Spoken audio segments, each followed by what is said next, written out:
Yeah, I haven't received a response from Hannah yet, but I think we're not required to wait. So I think we can get going. Sounds good.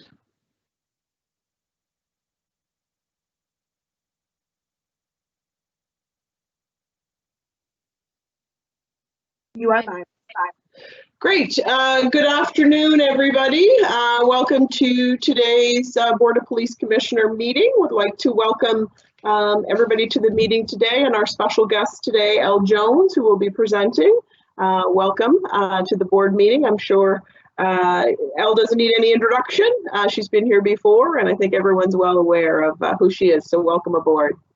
I'll call the meeting to order and just start with the Mi'kmaq land acknowledgement, as we normally do, just acknowledging that we are in Mi'kma'ki, the unceded and ancestral territory of the Mi'kmaq people. So I'll just first start with a audio camera check to make sure that everybody is connected and able to communicate. Carol?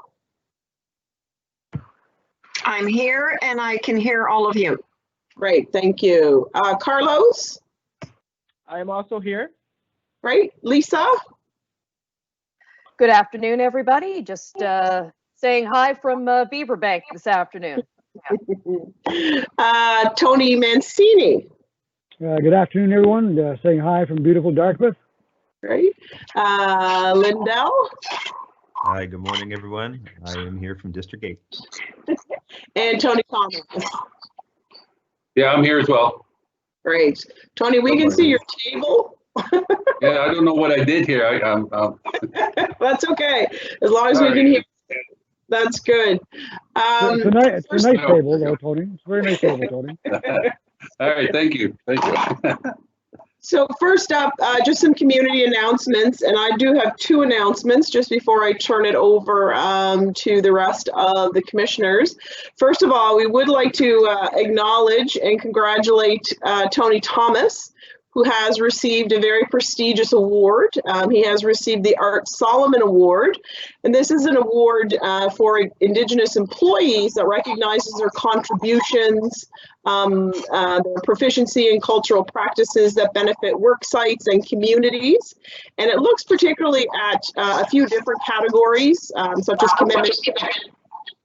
commitment to Indigenous engagement, such as outstanding voluntary service in the work environment in the community, workplace health and wellness, promotion of education or involvement in community health services, celebrating Indigenous diversity through advocacy and consistency in promoting current issues, and in Indigenous leadership for someone who has strong leadership ability and sets a high standard within the department, region, and the CSC. Tony, what does that stand for?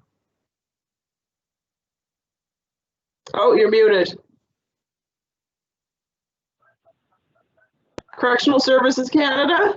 Yes, it is. Yeah. Yes, perfect. So it's certainly a very appropriate recognition given the work that you've done, and a wonderful way to acknowledge the importance of this work in the federal public service. So congratulations, Tony. It's a huge accomplishment. Good job, Tony. Thank you very much. I appreciate that. Thank you. Well done. Great. Oh, nice sign. Thanks, Lisa. Second announcement, our very own Carol McDougall has also been elected as part of the board of directors for the Canadian Association of Police Governance. And this is an important role because I think having the representation, of our board on that national perspective, so that we're, kept apprised of any developments on a national level, and also certainly part of the decision making and, deciding the future priorities, and I think is tremendous for us. And Carol has been involved with the association for quite some time, so glad to still have her experience and her knowledge and her expertise as part of that and in representing our board of police commissioners. So congratulations, Carol. Thank you very much. Great. Are there any other announcements from commissioners? Hearing none. Great. Move on to the next item on the agenda, which is the approval of the minutes for September 21st, 2020. I'll ask if there's someone who will make a motion regarding the approval of the minutes. I will move that, Madam Chair. Great. And I see seconded by Carol McDougall that the minutes be approved as provided. Any discussion, comments, or concerns about the minutes? No. All those in favor signify by saying aye or raising your hand, whatever works. Aye. Great. Any opposed? None opposed, so the motion is passed. Thank you very much. The next item is the approval of the order of business and approval of any additions or deletions. Not seeing anything. That's great. Number 5, business arising out of the minutes. Robin, did we have any business arising out of the minutes? Hi, Madam Chair. No, we do not have any business arising out of the minutes. Right. And are there any Excuse me, Natalie, I just have a question, and it could relate to business arising. In the minutes, it says that the chair clarified that there was no plan or established timeline to purge street check data at the end of September 2020. Noted also that Commissioner Smith was working with staff on a plan to obtain community input. Is there any update on that plan, or just curious? I know with the election, Commissioner Smith has been fairly busy, but just wanted to know if he had any comments or could bring us up to date. Permission to speak, Chair? All right. So nothing new. I was waiting for us to meet just to kind of get back in the swing of things after election, discuss where we are with some of these topics, and from here on, we'll part of the working group or the working help me find words, people. What is it called? Our Work plan? Work plan, gosh, our work plan commitments. Alongside that, I'd add that aspect to it as well.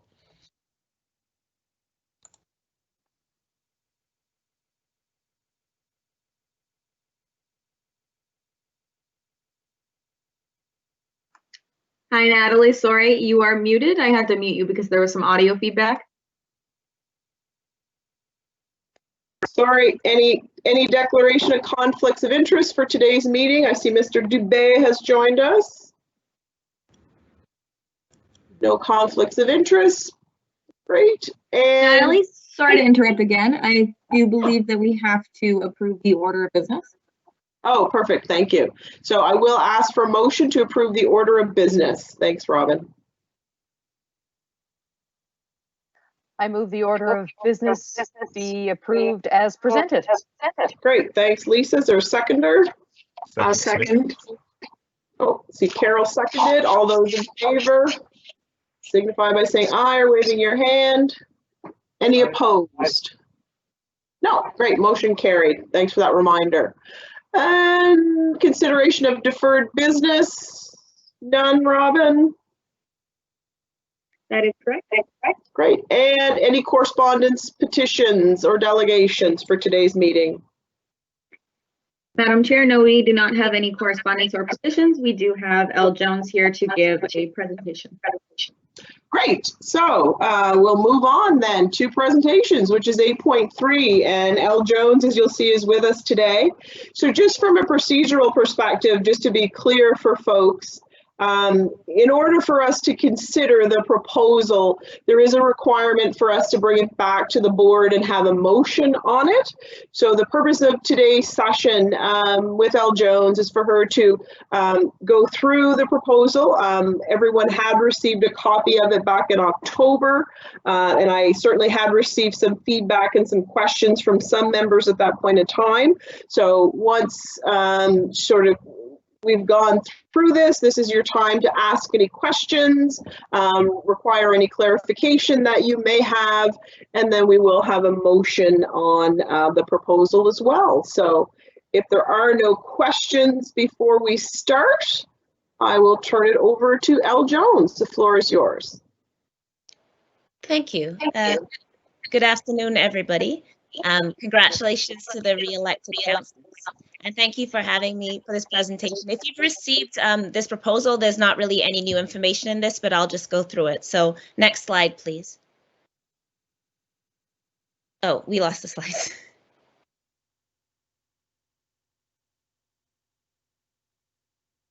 Thank you. So just some background that places us in this moment. As many people are already aware, following the death of George Floyd in Minneapolis, and then of course, Regis Kaczynski-Paquette, among other deaths in Canada, a global movement was reignited demanding the rethinking and reconstitution of policing and punishment. Black communities and Indigenous communities across Canada have been and continue to address the role of colonization, racism, and criminalization upon Indigenous people and Black people as experienced through policing and incarceration. I think it's really important to acknowledge that these ideas of defunding and abolition are not new. They have been circulating for many, many decades, but of course they've received a new kind of discourse and a new prominence in public discourse now. We're hearing this now in mainstream discussion, including on this police board. But of course, for many people in Halifax and across Nova Scotia, these are new concepts. So there's a lot of questions and conversations and discussions coming out of trying to understand what it is that we're talking about. So that's just a bit of background. Next slide, please. Here's some examples. So right here in Halifax in January 2020 at the board meeting, as many of the board members will recall, Harry Critchley and Dr. Leah Genge proposed a proposal on sobering centres, which would be staffed by health workers rather than arresting and detaining intoxicated people. This was, of course, in response to the death of Corey Rogers in the cells and the subsequent process around policing and what happened there. So this is a clear example of what defunding looks like. This is divestment from reliance on police to deal with social and health issues for which they are not equipped, and instead shifting those resources to community services. So that is one very clear example that has already been proposed, and in fact was proposed in front of the board before this moment. An example of this, Yellowknife has recently opened a new sobering center, and they are developing Indigenous-led healing programs as part of a new alcohol strategy. Thunder Bay has also opened sobering centers, so we're seeing this really grow across the country as one example of how people are understanding why it's necessary to shift to a health profile rather than a policing profile when it comes to issues of addiction. Next slide, please. I hope I'm not going too fast. So this is from the Black Lives Matter Canada Defund the Police site. So just to give some examples here, this says we can and should have an emergency service that people can call if they're experiencing mental distress. We can and should disarm police, just like the United Kingdom does, and like Oakland has committed to do. We can and should invest in shelters for people who are experiencing gender-based violence, so the 300 women who are turned away from shelters each night in Canada have a place to go. We can and should create an emergency service for survivors and victims of sexual assault that will support them instead of relying on police forces in this country who have routinely been accused of sexual misconduct. That's just some of their ideas. Next slide as well. And I'm not proposing this as a program, by the way. I'm just suggesting that these are some areas that people can think about that are being proposed in this discussion. They also suggest that nurturing educational environments free of police interacting with children without parental supervision. So this is the Cops in Schools programs. Decriminalizing drug use and taking a public health approach to providing support. Stop policing poverty and reinvesting funding into social housing, free transit, and food security. And the underlying idea here is that with the resources that are put into policing, which is $41 million a day in Canada of taxpayers' money when we think of policing most broadly. So that would include all services, not just street police, but border policing, the policing that takes place at many sites. So the suggestion here is that if we were taking that funding from policing and investing it in safety and security in our communities, we would have the resources for these services. Again, I'm not suggesting this as a program that's fully fleshed out. I'm saying that these are areas that people are thinking through as we enter this conversation. Next slide, please. So as you know, this board had proposed the following definition of defunding the police. So the motion was to adopt a definition of defunding that supports a role for policing in HRM that includes police performing policing functions, appropriate resources to perform non-police functions, and investment in resources that have been proven to support community risks and promote crime prevention. This definition was not adopted, and there are some problems here with the phrasing. So what do we mean by police functions? What are non-police functions? So obviously, exactly what is at issue is gaining clarity around what we believe police functions are and what we consider to be non-policing functions. Next slide, please. So developing a definition, which is the request of this committee to find a definition that does work. In fact, the definition is relatively easy. Robin Maynard, who's the author of the best-selling book Policing Black Lives, a Vanier scholar and a PhD candidate of the University of Toronto, defines defunding simply as removing funds, services, scope, and equipment from police departments and investing in real and non-carceral, carceral meaning like incarceration, so punishment-based confinement facilities, to provide community safety. So that was a definition she gave me when I asked her if she could give me a quick definition of defunding. Next slide. Another example from Dr. Amisharay Dryden, who's the James Robinson Johnson Chair in Black Canadian Studies in the Faculty of Medicine at Dalhousie University. She suggests a definition of defunding the police means acknowledging that police do not in fact keep us safe, and for this reason the money put towards the systems of policing needs to cease. Money must no longer be provided to fund police or policing systems. So she provides that as a definition. Next slide, please. So I think what is important here is it's not so much developing a definition. We just had two definitions very quickly. The real question is, what does that look like? And the areas that many people don't agree on. So people may agree, for example, in wellness checks being removed from police, but don't support other services being removed from the police. This is where things get more contentious, right? That many people may be agreed on certain elements, but what that looks like, how that takes place, whether we all agree on which parts we think should be defunding, that is more of an issue. So more than a definition, what is at issue here is a more complete conversation. So many people have questions around why we turn to punishment, why we believe our safety depends on policing. There's misconceptions about crime rates. Media, for example, frequently reports on more crime than actually takes place and distorts the ways that crime is reported. Historical racial ideologies of criminalization, that sounds fancy, but obviously the idea that Black people and Indigenous people have historically been criminalized, and of course we see that reflected in incarceration rates, and of course street checks, as the board has discussed, that show that Black people, Indigenous people are targeted more by policing and have higher rates of incarceration, as an example. So these all influence our ideas around policing. Before, for example, we had street checks reports, a lot of people did not believe that racial profiling took place, and it took many years of reports and studies and people speaking out for people to come to an agreement this was actually a social reality. So we can see how our ideas of policing also change as we learn new information or listen to communities that are saying what isn't working in their relationships with the police. We are also always not aware of the resources that exist within our communities, and that can make the idea of defunding seem challenging because it can seem like a completely imaginary project. How are we going to move from this thing that we have into this thing that we don't know anything about? But we do actually have examples in our own communities. One example I want to cite locally is that during COVID-19, early in the pandemic, which we are still experiencing, that's not over, we were able to release 41% of provincially incarcerated people and provide supportive housing and community at around half the cost of incarceration. And we are in fact the leading province in the country on these releases and in terms of taking a very proactive approach. And that is an example of divesting from punishment. That is an example of what we're talking about, that we, as one of the provinces that has an extremely high remand rate, we discovered that instead of holding people in jail, we can actually have people in supportive housing and community.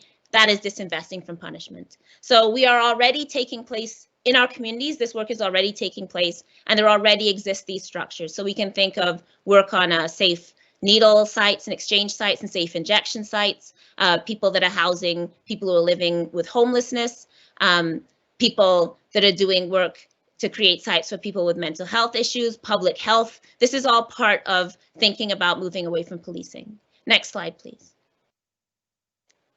So this leads us to the committee. Just some overviews on some of the philosophy behind the committee. I think that this is in accordance with the policy developed by the Halifax Regional Municipality on Community and Race Relations. So this work operates within a context of understanding the impacts of anti-Black racism and colonization. And it is crucial to center the voices, knowledge, and experience of Mi'kmaq and African Nova Scotians in this process in order for it to fit with that mandate. I would also suggest that a definition is only meaningful if it is accompanied by a process that explains and explores how defunding can be put into practice, both at the level of this board and other bodies, and also in terms of community understanding of and engagement with the idea. If people have no understanding, no capacity to have input, no ability to ask questions, then the conversation isn't really taking place at a level that's helpful when we're talking about community services and community resources. Community needs to be involved in this conversation, both critically, people who disagree completely, and people who agree as well. I think it needs to be a broad conversation in order to be meaningful. Next slide, please. So the role of the committee in this case, I suggest, would be to collaborate on research and reporting and to facilitate the process of convening community hearings. The committee would be comprised of experts, and I define that including those with lived experience, certainly not only academic expertise, from groups impacted by policing and with an emphasis on organizations that provide community-based services. In other words, what already exists in our community to do this work. So I envision this role as having 3 parts. So connecting to impacted communities and facilitating communication with and participation from communities and organizations. Collaboratively reviewing and presenting research relevant to policing and board policy, other municipal precedents and current literature on the topic, and designing and facilitating public hearings. And going back into point 2, I do think it's important that we have some kind of frame of what is taking place in other municipalities, what this has looked like, what is being proposed.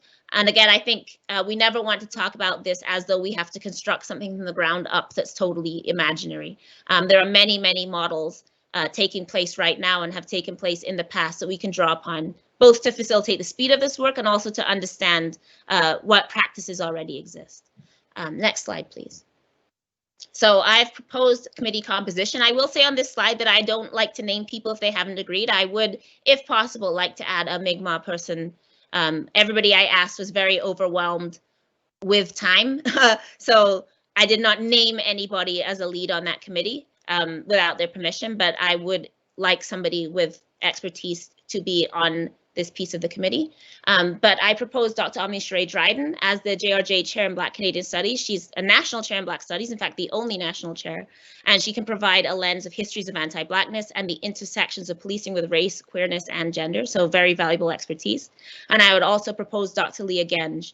Her practice as a doctor in areas of mental health, addiction, and incarceration, as well as other social health issues, provides a valuable lens for us understanding the health impacts of policing and a strong expertise on the impact of policing on marginalized communities.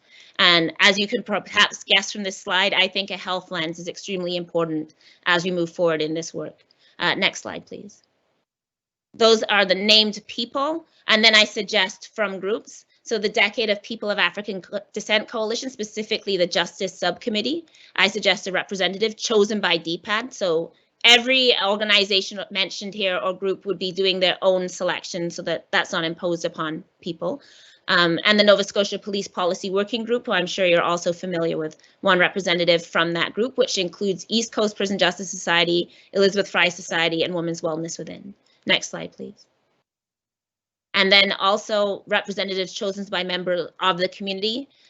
This is what I've identified as communities particularly impacted by policing and also communities with expertise in providing services. So the Mi'kmaq community, the LGBTQ2S+ community, disability advocacy community. I just want to pause here and say we often do leave out a disability lens in speaking about policing. 50% of incarcerated women, for example, are women with disabilities. So that's a lens that I think very strongly needs to be included in this work and that is often excluded in how we proceed. Housing and homelessness, youth, gender-based and intimate partner violence, and the newcomer and refugee community. I have done some preliminary questioning of people about would they be interested. I obviously have not, since this hasn't been approved, I have not moved forward in confirming people, but I've certainly put feelers out. So this is further along than it may look from this slide if you're wondering about timelines for locating where people would come from. So that is my suggestion for what the committee composition would be. Next slide, please.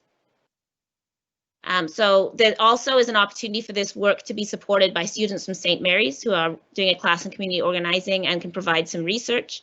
And also law students at the Schulich School of Law have pro bono students as well. So I know timelines are an issue in this work. We're lucky to have research support. And what's exciting about that is also builds the capacity of young people to engage in this policy work. which I think is a nice training ground for students. So we also have that ability. Next slide, please. This is the next component. So we've discussed definition, committee composition. The next component is the proposed public engagement piece, which I think is crucial to this process. There's many cities that have undertaken this. Edmonton and Toronto, Winnipeg also had hearings. So this model has already been accessed by many municipalities. It can be done relatively quickly as well. It doesn't have to be a long, drawn-out process. So I suggest that in concert with the defunding committee, we should convene public hearings focused on presentations by those in community who provide services. I think that's a particularly important piece, that we're hearing about what is available, what is the work people do, what resourcing is happening, what resources are needed, where are our gaps. These are very crucial conversations to the conversation on defunding. So this will allow us to learn about the resources that exist in our community and what kind of services actually provide alternatives to police, to build a public understanding of what defunding entails and what it looks like in practice. So just beyond reading a 2-line definition, what does that mean? Involve the community in collaboration and engagement with the board and in the process of defunding. And this also contributes to the work plan deliverable of increasing public participation in meetings, which I do think is an important piece in how people understand policing and its role in community and what oversight looks like and all the other pieces around that. Next slide, please. So in order to get this input, we propose that the committee reach out to community groups to request presentations of 10 to 15 minutes, and we can create a call for public submissions. Written submissions are also acceptable, but they don't have to be necessarily read out. We can also ask for written materials. We would then set aside required times for hearing. At the time, I was optimistic when I wrote this in October, and I thought maybe in person would be possible. Obviously, I think at this point we would be talking about online hearings, so you would certainly just need the infrastructure to do that. I would like that to be open and accessible to the public, watchable by everyone, and I do request as one resource that captions or ASL translation is available in order to facilitate engagement and access for all community members, so that we make this process as accessible as possible to everybody. And I realize I talk fast, so that's one accessibility piece. Next slide, please.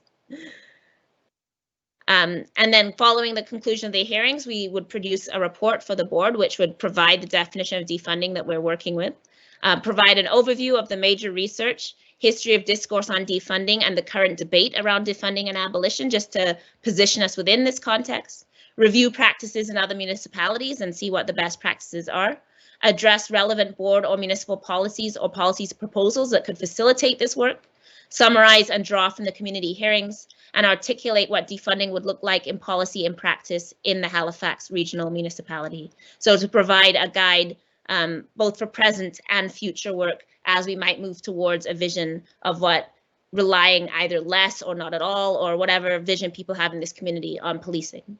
Next slide, please. Finally, the timeline. I had initially obviously submitted in October, and I suggested that hearings would take place in November. Obviously, that is not going to be the case, and especially as we now maneuver around COVID, which, as usual, is making things more difficult. So we can begin doing research committee if the mandate is passed, but it is unlikely that public hearings could take place before the new year. Nobody wants to be in a hearing in December, so I propose that we timeline that for early January, and that would allow the report to be completed by spring, sometime in March or April. I do propose that before we accept the proposal by the board, that the community has an opportunity for engagement, to view the report, to have some feedback, because as I've emphasized throughout this presentation, I think the utility of this process is in creating that conversation in our communities, in providing information and people feeling that they have a say. There may be people that are extremely opposed to this work and think police should be funded more, and that also has to be addressed. We have to be able to engage in that conversation, have those arguments and debates. Otherwise, this isn't work that will be meaningful for our community. So I also do propose that we make sure that as the report is submitted, there is a space for public feedback as well. And that brings me to the end of the slides, and I'm definitely open for questions. Great, thank you very much for that. That's very helpful to have that laid out and have that additional detail around the proposal. Lisa, your use of notes is very encouraging. I may have to incorporate that in some other meetings that I'm in because it's quick and easy. So what I'd like to do at this point in time is see if there are any questions from the commissioners regarding the presentation. I'll start in reverse order this time. Tony Thomas.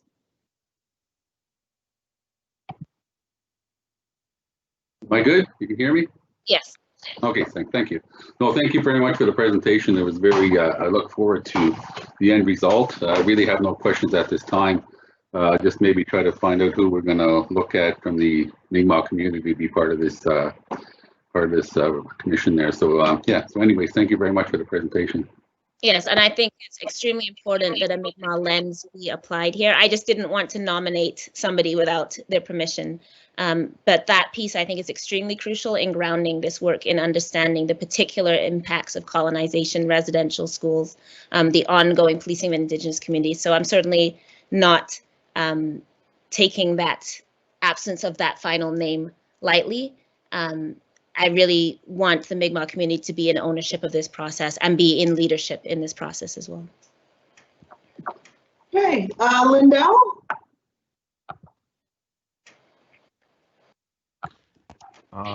Sorry. No, I'm good. I'm good. Thank you. You can hear me? Yep. Thank you, Al. As always, not only a breath of fresh air, but lots of information. I have an unrelated question to this that I want to hear more about, and that's about the release data that you spoke about.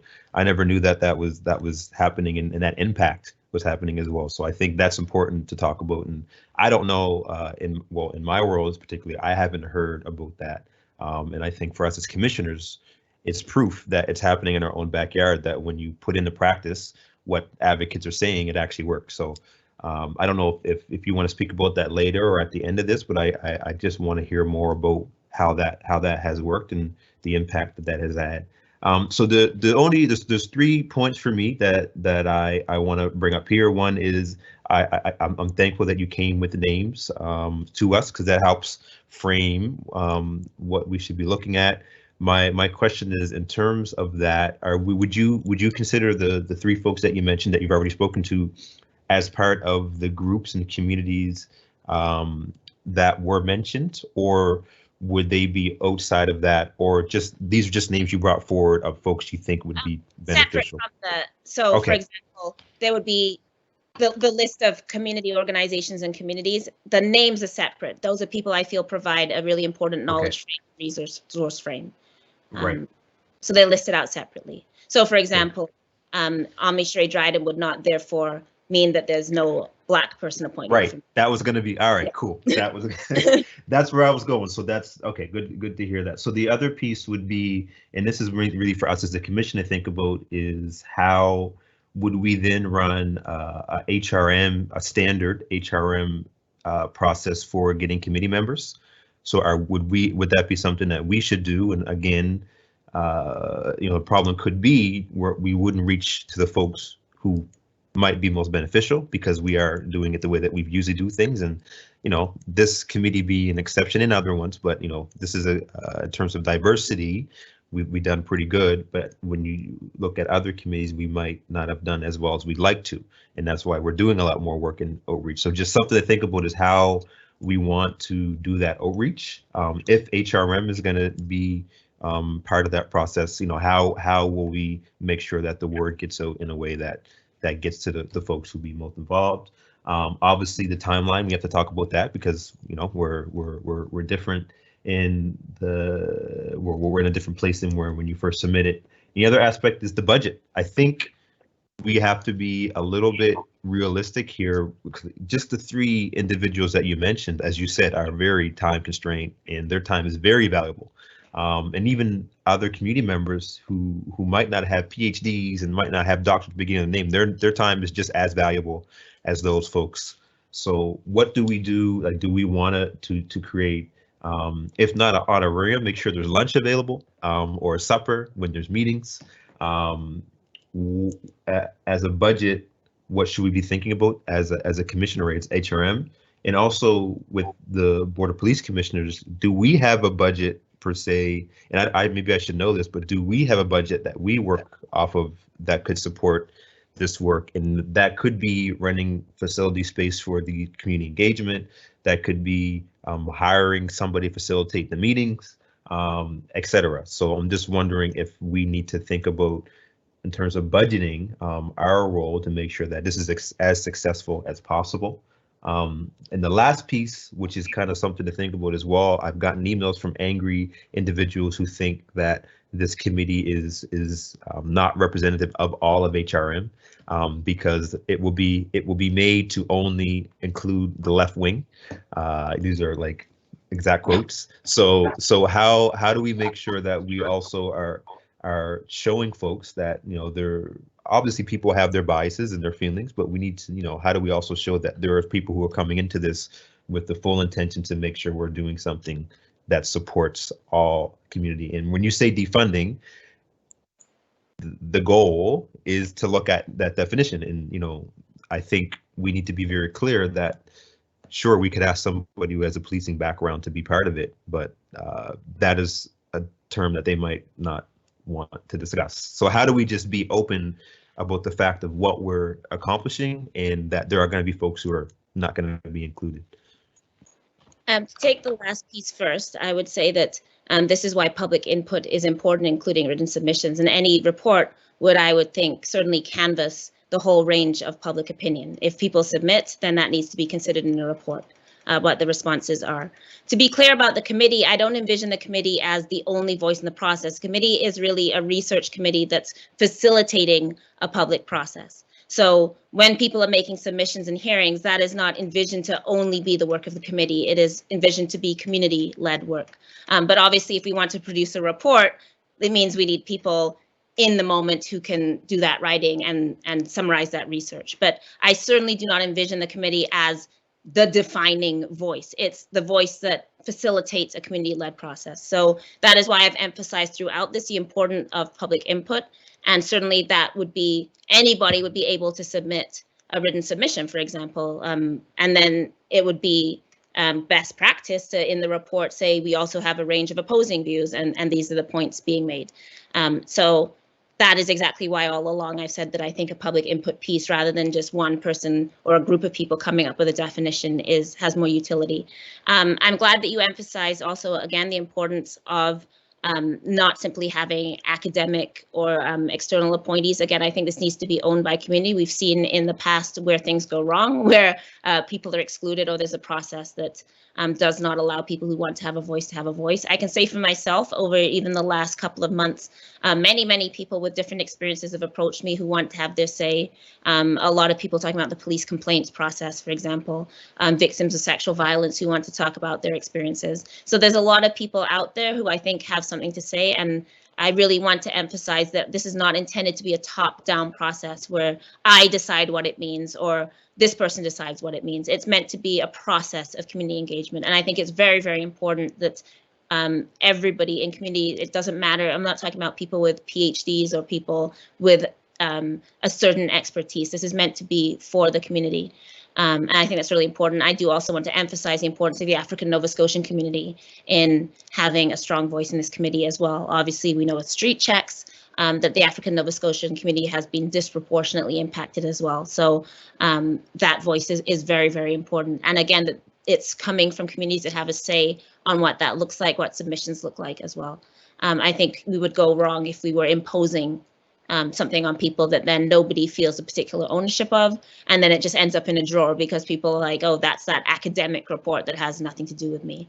So as much as possible, I think we want this to be engaged in a conversation process. I can't speak to the resourcing, someone else will have to speak to that, although I agree that especially people with lived experience, when we're asking for their time, we should be very mindful that often these committees are by nature, those who have time and privilege to participate often creates a class barrier and accessibility barrier. So we need to be very mindful of that we're making sure that people can participate who aren't already in these kind of spaces.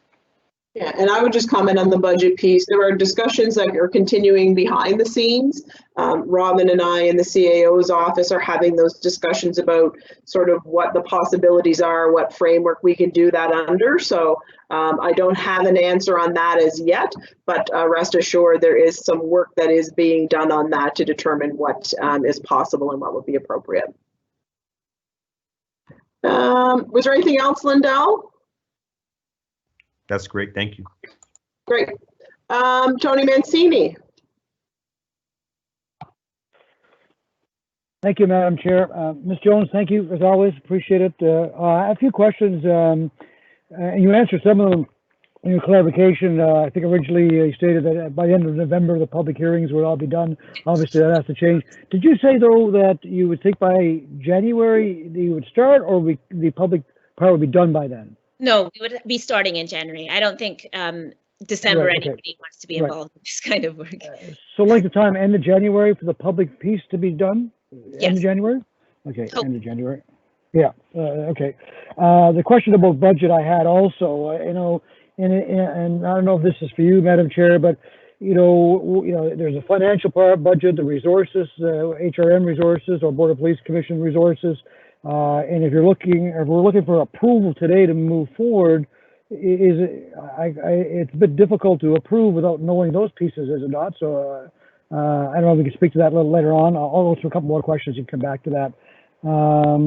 I guess my question is, when it's all said and done, this work is done, and the committee comes back and says, here's our recommendations, including definition. What happens then? I mean, I'm trying to understand what takes place, because last thing I would want to see happen is all this work and effort is done, especially anytime that we reach out to the public and we get information from the public. I'm always fearful that, yeah, thanks very much for that information, then nothing happens.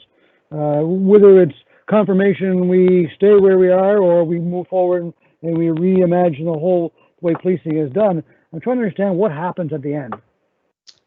Well, some of that is up to people like the Board of Police Commissioners, I suppose. I think the policy piece does provide a guidance for this body, for example, to look at some ways that policy interventions could take place, the ways that policy can be used. I do think there is an importance in an idea that is relatively new to people in providing a map in what moving forward might look like. So if we have some clear ideas of here's where resources could be shifted, here's where money is being spent, here's what's available, if we were able to put money here, then that provides, for example, municipal authorities to maybe start looking at that seriously to create plans.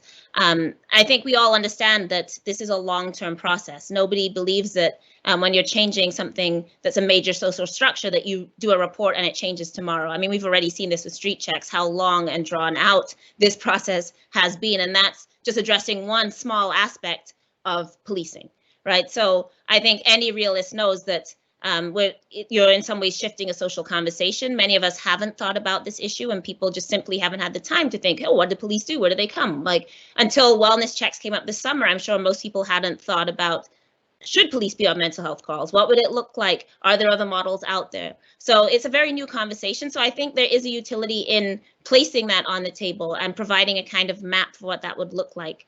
But I think we also understand this as a bit of a long-term strategy, a bit of a long-term path. So were we to move on this path, what are some steps we could take moving forward, both in the short term, in the medium term, and in the long term? That would be an element of the report, for example. What policies would address this? What resources exist? If we were to have funding, where would it best be spent? This is what we're ready to do already around sobering standards. This is what we're ready to do around needle exchanges. This is what we can do with safe injection sites. This is what we can do to provide this kind of programming. So I'm hopeful that, and in a best case scenario, it would also then provide a kind of template for people to return to that has good information that can provide a real action plan moving forward. But I don't think anybody's on the impression that a report would be submitted in April and then we would immediately, somehow defund the police immediately. Right. That is not realistic.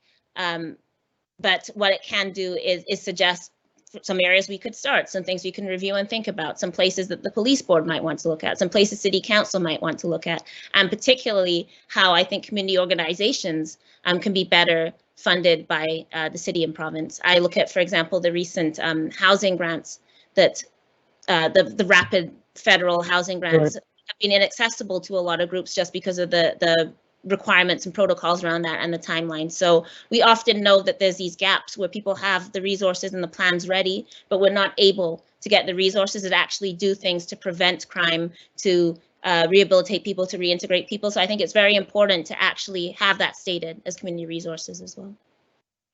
Yeah, and the big thing for me is, and I agree, you know, we need to look at where's the, you know, what role does council play, what role does the board play, what role does the province play, but they have a big piece in all of this too.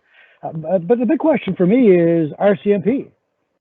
I mean, they're in their own energy, yeah, and they, you know, so I don't know, whatever comes out of this committee and recommendations, you know, RCMP are they're off on the side doing their own thing based on the direction they're given and their governance they're giving from Ottawa, and so I don't know where that fits in. So if we were to make massive changes to HRP, you know, how does that impact them? And you know, they can choose. I mean, we're still waiting for them to comment on the apology on the street check. So you know, that's confusing, and I think it complicates us dramatically what the intent of this committee is. So I don't know if you have a comment on that, Elle, or not, but it is frustrating, right? It's complicated. I agree, because we have such a strange relationship in terms of how both of those forces interact and with governance. We see that with the complaints process, how these things work. Again, I don't think this is the final say or the be all and end all of what a program of reforming policing is.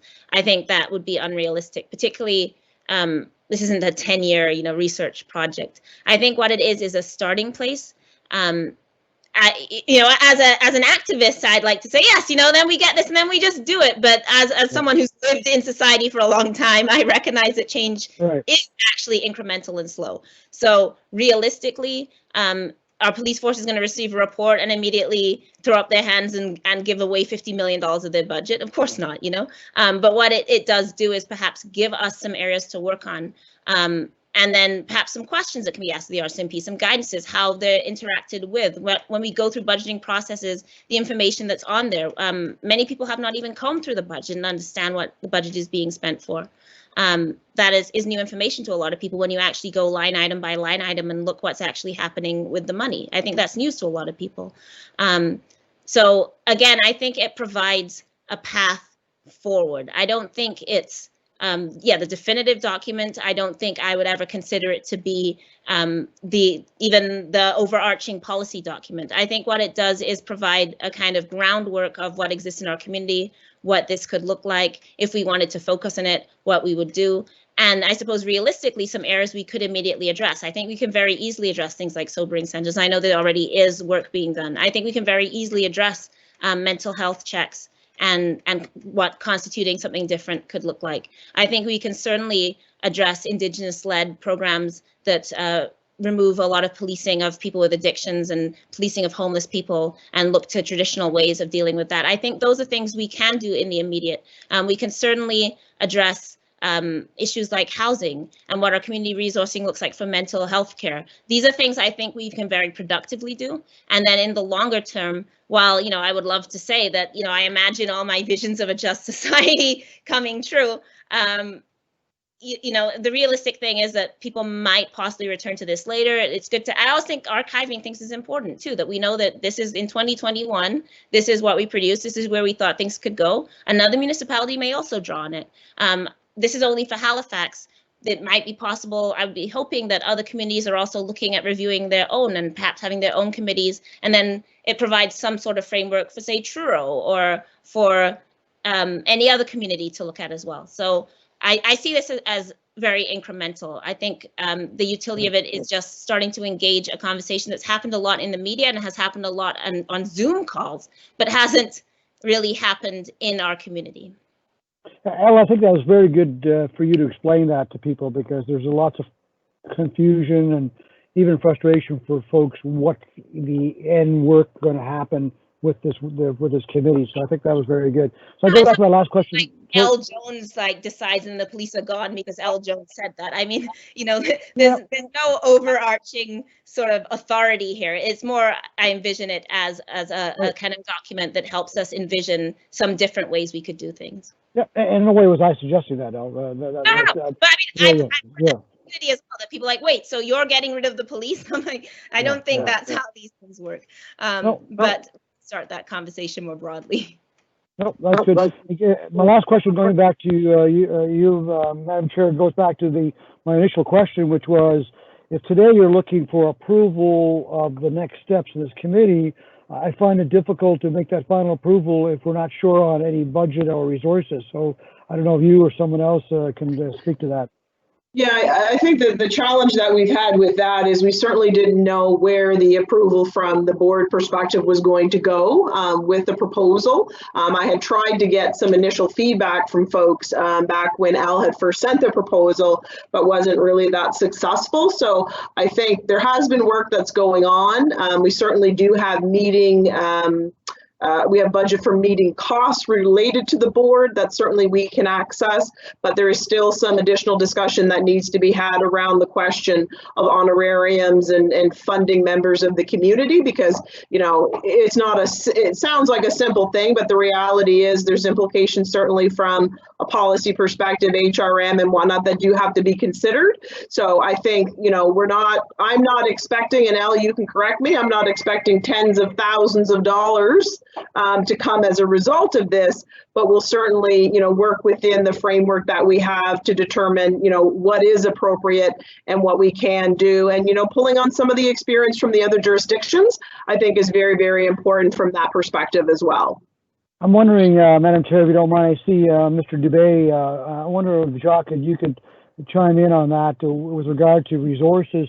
I'm actually less concerned about the financial part, is the actual resources. We're talking about public hearings, it needs resources, and we're already stretched with all of our other committees. So I wonder if Jacques, if you don't mind, Madam Chair, if Jacques could chime in on that. Madam Chair, through you to the councillor, to the commissioner, I should say, sorry, and to all commissioners. Certainly, once the board defines what it wants to do, then we can certainly work to find the budget required. So the budget doesn't exist for this exercise at the moment. The budget, the Board of Police Commissioners has a very small budget for administrative purposes, but will certainly not cover something like this. So there may be some things we can provide in kind, but we'd have to understand the scope, a little better of the scope and the composition and timelines. I think I have a pretty good sense from the presentation what the timelines are looking like, but certainly the scope, and we'd have to come up with some kind of a budget associated with the schedule. That's something the board would just determine at the end of the day. So this is a good discussion. I think if the board could finalize exactly what it wants to do and by when, and then we can have a conversation about the resourcing levels around, facilities and public relations, those kind of, engaging, putting out communications and things like that. It all takes time and money for sure, but there may be some things we can do in kind within existing budgets, but there is likely some additional costs that we would likely have to CFO and I would work with the board chair and the Board of Police Commissioners on basically fleshing out that budget, right? Whatever it is that you decide to do at the end of the day. Yep. So through to you, Madam Chair, to Jacques. So should we be voting on anything today, or should the recommendation today be to go off and do what you just described and then come back to give direction, or does it matter?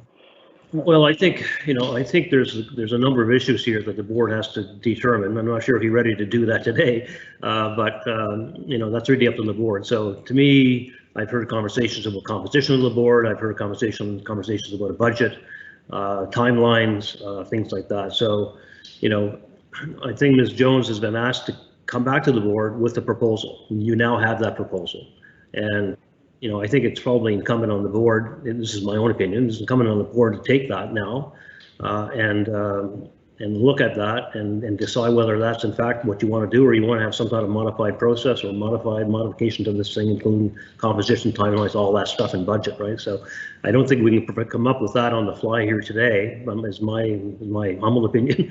So I think it might be worthwhile for the board to, you know, even strike a smaller working group or something of the board to take a look at this and come back to the board as soon as possible. I mean, time is of the essence. I think probably starting a process in January may well be feasible, but it may take a little longer than that, simply because, you know, I think there was conversations. I think Commissioner Smith mentioned, you know, how do you actually recruit the members for this, you know, to be consistent with past practice and all that. So, you know, if the board decides it wants to go with a public call for nominees in relation to certain categories, that does take time, right? So then coming back to the board with that and other things. So it's really in the hands of the board right now. Now that you've received this proposal, and you know, make a determination how you want to carry it forward. I think it's important work that has to get done, obviously, in a manner that the board can be comfortable with.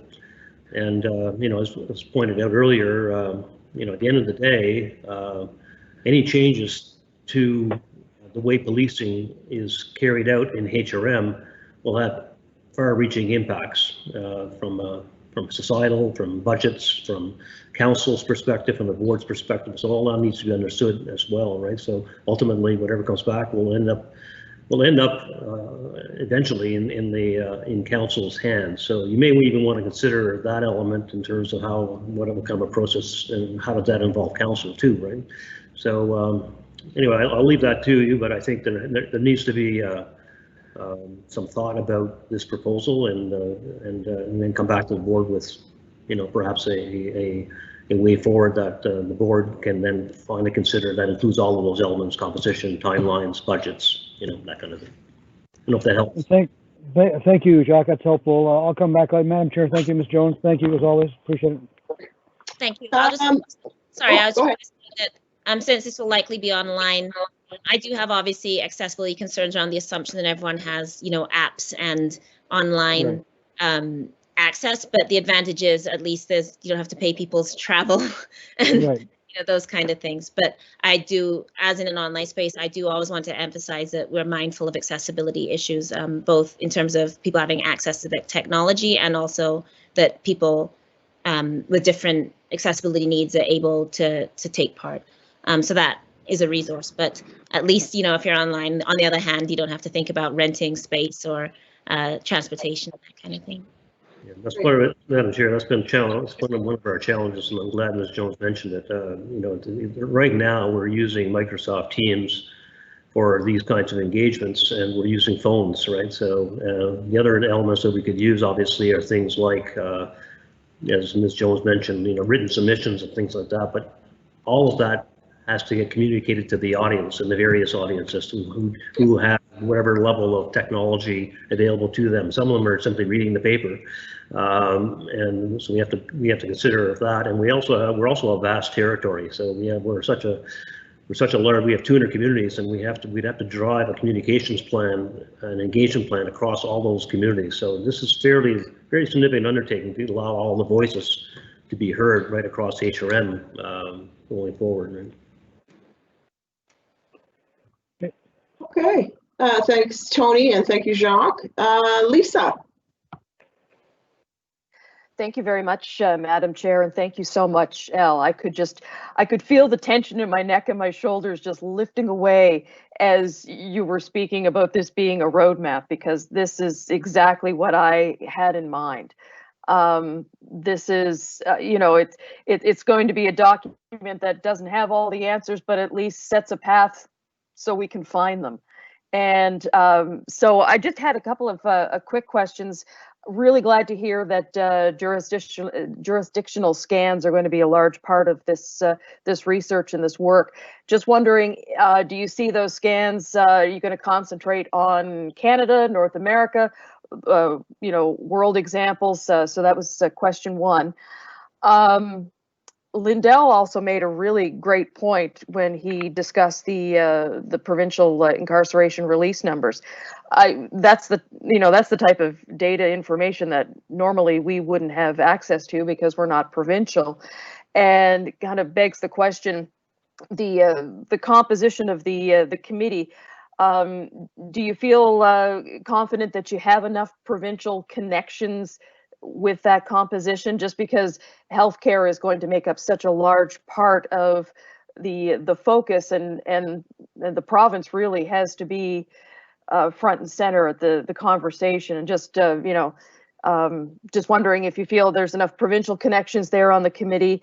And further to what Jacques said as well, if I could just throw something in there, another reason too is that the composition of this board itself may be changing, because we go through the process at council tomorrow to all of our new councillors will be appointed to boards and committees. So the council representatives that are here now might not be the same council representatives that are on the Board of Police Commissioners in 2 weeks' time, type of thing. So that's something that we should probably keep in mind as well. But anyway, I will just leave those with your questions, leave those questions with you, and thank you again for the presentation.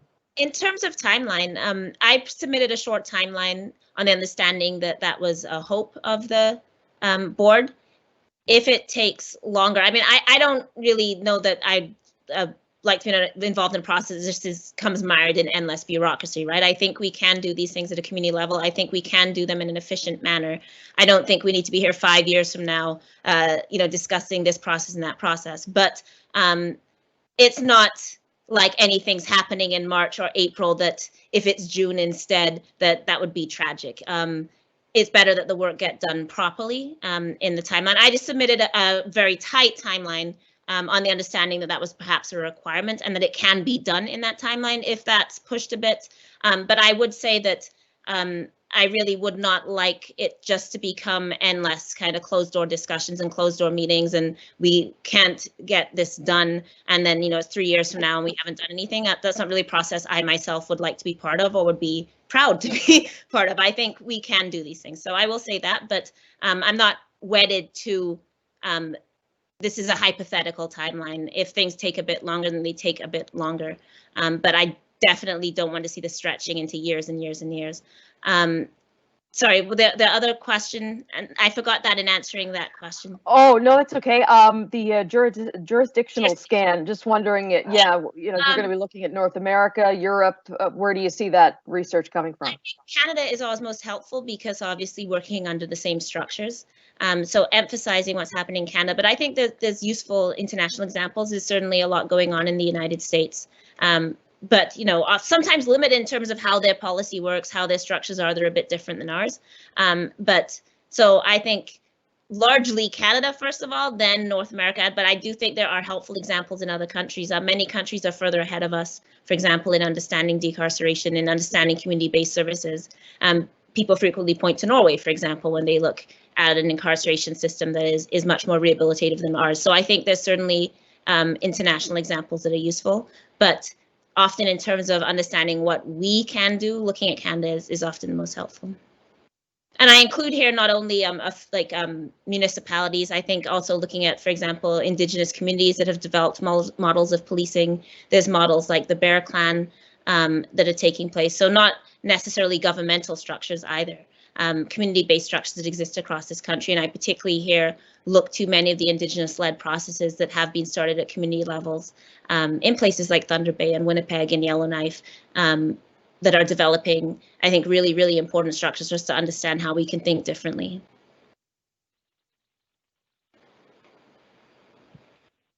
Great, thank you, Lisa. There was nothing else? Great. Carlos. Thank you, Madam Chair, and thank you, Al Jones, for that very thorough and clear presentation. Initially, I had a lot of the same concerns. The reaction that I got immediately when folks heard the name Al Jones is that they thought that this was going to be some attempt to abolish the police, and I'm happy that you were very thorough and clear in clarifying that, and that's clearly not what the goal is. So I'm just wondering if maybe, because my brain is thinking that I'm trying to figure out how this work is going to be delivered back to the board. So like, I know you gave an example of the wellness checks and whether or not those could be put over to into the health section, and whether or not there'd be a system in sort of dealing with that. So is the plan to identify like specific police functions that can be then given over to a different agency, a different organization, like the health sector? Is that what the goal is? That sort similar? Is that sort of where we're heading, or is that like how is the information going to be delivered back in sort of a clear and tangible way that we can see and take action on, or is this something that when we identify police functions that can be taken over, is this something that we could possibly get from HRP, or is there going to be a collaboration with you and the police department, or how does that, how do we plan on getting that information? Yeah, I'll leave that as my first question. I imagine that we would be making recommendations on areas that we thought, and I prefer to think of it not so much as taking away from police as in enhancing and recognizing what exists in community. This is exactly why I think the public input is important, that looking at what we have and what, if we were funding better, would be able to be more effective. If we were able to fund people to provide the supportive housing they can provide. If we were able to have real resourcing for addiction treatments. So I think many people begin by viewing this question in a kind of inherently negative light, like, oh, you want to destroy this thing. And I think it's actually about building up community and saying we have a lot of resourcing that we can depend on. So yes, we'd be making recommendations partly from hearing from service providers, like this is a program that we have, but it's only able to operate in this small way. This is something that was piloted, but they weren't able. I give COVID as an example. During COVID, going back to the releases that I know people are interested in, the province was able to provide a short grant, and that grant cost, it was about $125 a day to house people in supportive housing, as opposed to $271 a day to house people in provincial jail. But then that grant was cut. So it was a very successful program, but we did not maintain it, even though it's actually cheaper. Those are, I think, things that are very important to know. And many service organizations already have this knowledge and have the programs and pathways set out. The Friendship Center has a number of programs. This isn't new. It's just we're not necessarily thinking about it. So I see it as recommending, building, emphasizing what we have, and talking about if a budget shift were to occur, these are the places that it could productively and usefully go. As far as police involvement, I don't think that's in my purview. I'm not in control of the police budget myself, and I really want to, I guess, emphasize that I do not imagine this as a top-down process. I have my own series of beliefs and things I hope for in society, but it is not helpful if you're just like, I can write an essay if I want to write an essay. I can write an article if I want to get my views out there. I'm not actually envisioning this process as just like L. Jones's views and now everyone has to accept them. That's why I keep saying it has to be community-based. I see the committee also as just facilitating different voices. So in that sense, it doesn't really matter what I want personally as an end goal. I can want all the things I want, but are we as a community ready to accomplish them? Do we have the capacity?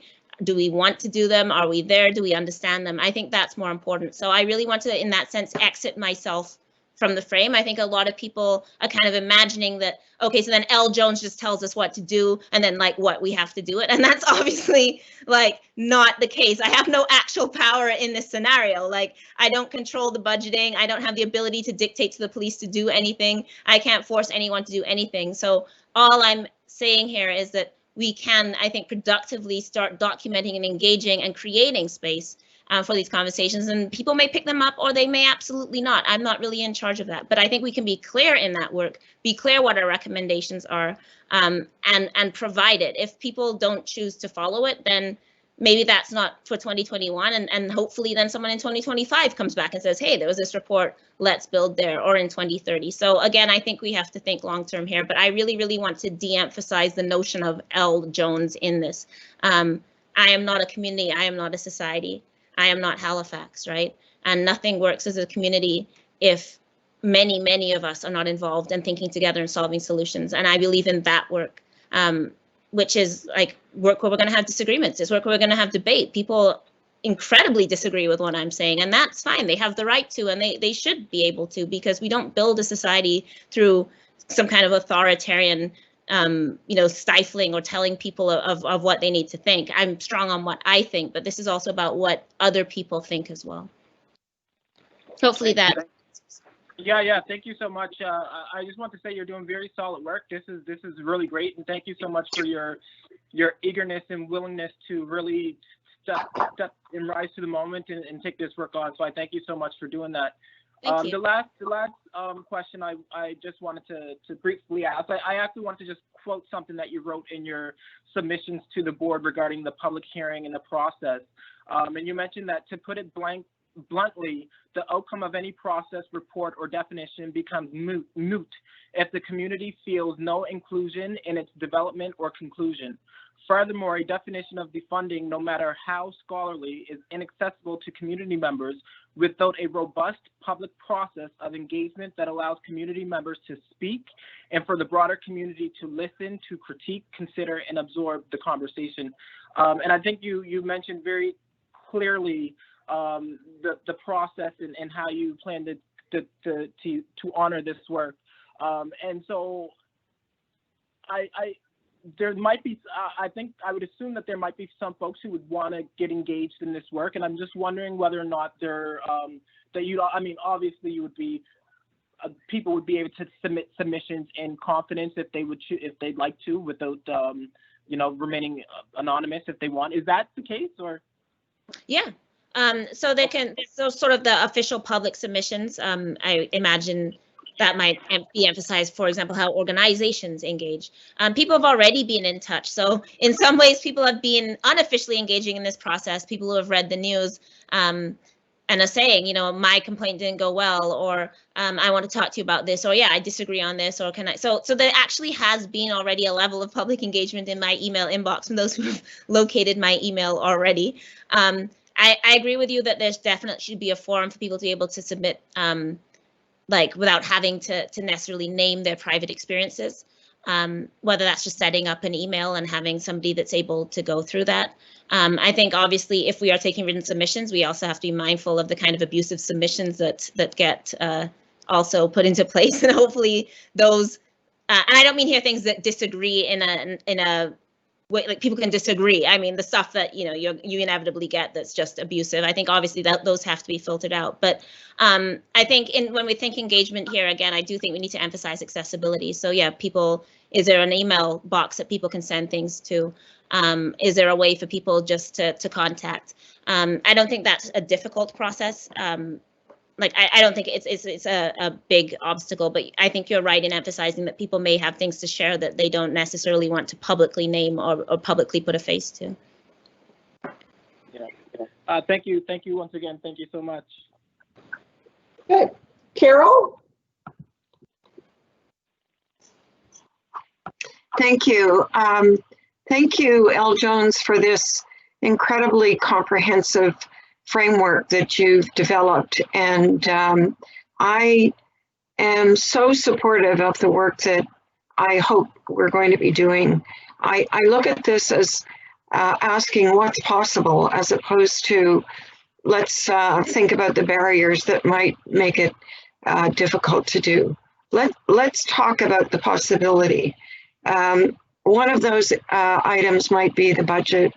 I feel strongly that we need to provide a budget that will allow the work to happen and to be as, I guess, as comprehensive as possible. I'm not sure the word extensive is a good word to use there, because just as you said, you do want to get to a point where you kind of come to an end of hearing from the community, getting to a point where there's some recommendations made. But I hope we can support this going forward. If it means a motion, I will move that motion. If it means that we strike a subcommittee, I'd be happy to serve on that. So I just want to leave it there. Thank you. Thank you for all this work. Thank you.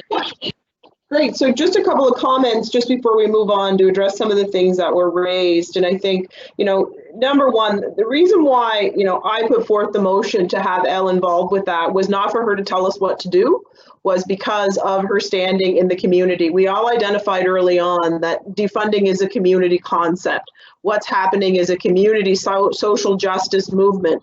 So if we weren't using somebody who had the credibility, the access, the respective community and those connections in community, then it was really just going to be a top-down thing. So I thank you, Elle, for clarifying that, because I think that aligns very, very well with what the intent has been from the beginning, is we need to engage community in a meaningful way, and perhaps better than we've done before, enable for this to be successful. I think in terms of, what happens as a result of this, again, these would be recommendations that would come back to the board, I think, and then at that point in time, it's really up to the board to decide, what do we want to do? Do we accept all of them? Do we accept some of them? What actions would we take from there? Because I think the thing we have to remember is we control we have the oversight for HRP, but we also do serve as an advisory body for the RCMP. So yes, the RCMP is a national organization, but provincially we hold the contract, and we certainly do have the ability to make recommendations and include the RCMP. And I think, as we've learned through the Worley report, the RCMP have been extremely cooperative and extremely willing to do what they can to advance that cause. So I think that's really important. And I think we have to remember too that some of the recommendations that we would make, if it comes to the fact that, we want to see sobering centers, we have to realize that that's not necessarily fully within our control. Some of that may be making recommendations to the province, engaging with them, sort of an offshoot from that. So I would just caution people from thinking that, once we've accepted all of the recommendations, that we would be responsible for making them happen. Again, we have to know what's within our frame of reference, what we can and can't do, but we certainly, can use our opportunity to be that voice, be that recommendation, to put the pressure on those other entities who do need to be involved to move some things forward. I think the work also will align with the motion that Way Mason put in front of council. And I think, again, it speaks to the fact that this is not a, let's do it in 6 weeks, boom, we have a report and away we go. That's certainly not how I envision this happening, that there will be collaboration from a council perspective, because again, from our perspective, we make recommendations based on budget and would have to go to council for some of these things. So we need to keep that into perspective as well, that it won't be us making every single thing happen, but we'll certainly work within the structures and the processes that we have to be the advocate and be the voice, from the system perspective, to advance these things and to look for action on them. I think, again, the timeline, the initial ask from the board was for a short timeline. So that was the, the understanding that I had communicated, to Al when we had conversations. But what I'm hearing now is, let's do it right. And, let's not necessarily put a time box around this. As someone said, we don't want it to go on, ad infinitum, but, given what she's proposed, I think it's very reasonable. You know what, there may be a little bit of, bleed in the time, and it may not be exactly when we think it is, but we certainly, we don't want it to go on forever, but we don't want it to be, artificially shortened to meet some timeline that doesn't give people, the time to really give that input and to make it meaningful and important when it comes back to us. So the only other thing I would add as well is that this is a report for HRM policing. This is not a report, the recommendations would be for policing and HRM. It would not be, this is not for HRP. It would be inclusive, as we always are, from both the RCMP and the HRP perspective, understanding that, the processes to get there for each organization may be a little bit different, but this is something that, would fall under our purview as it comes to policing in HRM. So the last thing I would say is, from a budget perspective, it's hard to go forward and look at the budget if we don't at least have a sense of the direction that we're going in. So what I was envisioning today, and that's why there was no motion that was attached to this, is that if we can have agreement in principle with what has been proposed today and use that to go forward for whether it's a subcommittee or, you know, whatever it looks like. You know, Elle's got to talk to people. She's got to get things in order. She's got to figure out, you know, she's got, you know, between now and January, we don't want to lose that momentum for her to be sitting and waiting for us to, you know, dot every I and cross every T before any activity can be taken. So I think if we have agreement in principle today, if there aren't any major red flags or major concerns that anybody has with what she has proposed, then I guess my expectation was we would have a motion that would reflect that, and perhaps, you know, looking at what structures we do put in place to document the other things that Jacques talked about from a process point of view. And, you know, I'll certainly commend Jacques from a budget point of view in the commitment to really, you know, looking at what we can do to get this done and ensure that the appropriate resources are dedicated to it, because I think that's critical in terms of, you know, how we move forward, that we make sure that we're doing that as well. So that's the only thing that I had. If there are any other comments, I'll just take a look if someone wants to just raise their hand or type in the chat. I did want to go back to Lindell's question. I'll try and do it quickly. Lindell had questioned about the provincial releases.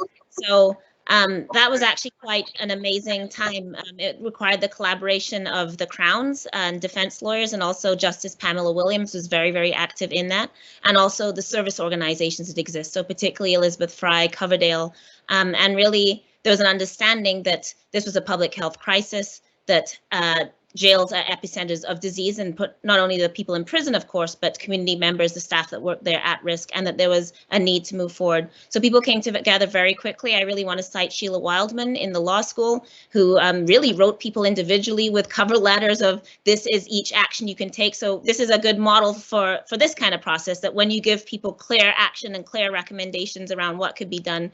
And Justice Williams really moved it forward. And you saw everybody really in the courts just go all hands on deck. So service providers calling around, getting housing, finding stuff in hotel, the province contributing budgets. United Way, I believe, gave funding into this. So, and it's in fact a lot cheaper than what we do with incarceration. So I think it's a really important model that shows us that we can collaborate across levels of this system, across service providers, across people in power, in order to make a serious social change that happened here. Now, unfortunately, a lot of the funding streams that did support that have been cut, which I think is very, very unfortunate, because we had shown that we didn't need to rely upon incarceration. Our communities did not become unsafe because people on remand were released and put into supportive housing instead. But that's one model that I think is really important, not just for what was accomplished, which was a large number of releases that protected public health, but also for the manner in which it was done, where you saw people really just come together and collaborate on something important. So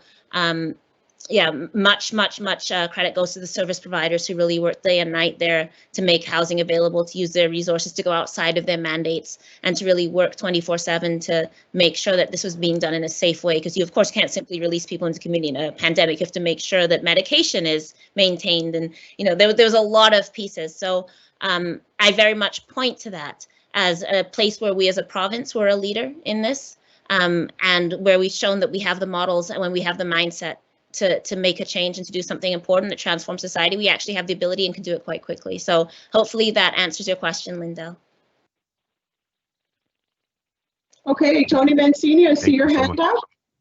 Yeah, thank you, Madam Chair. So my question is what you just stated about agreement in principle, and maybe this is a question for Marty. I mean, do we need if agreement in principle that we vote on right now, does that give authority to continue on and do work in representing the Board of the Police Commission, or does it need to be a more formal a motion as originally was thought of, or do we even need the agreement of principle? So I'm just trying to understand from a procedural point of view what should be the next steps. I think the feeling is, based on what Mr. DeBay said, having some sort of ad hoc committee that goes along and looks at council involvement, the composition, the budget, timelines, and kind of confirm all that. But I'm just trying to understand from a procedural point of view what's most appropriate.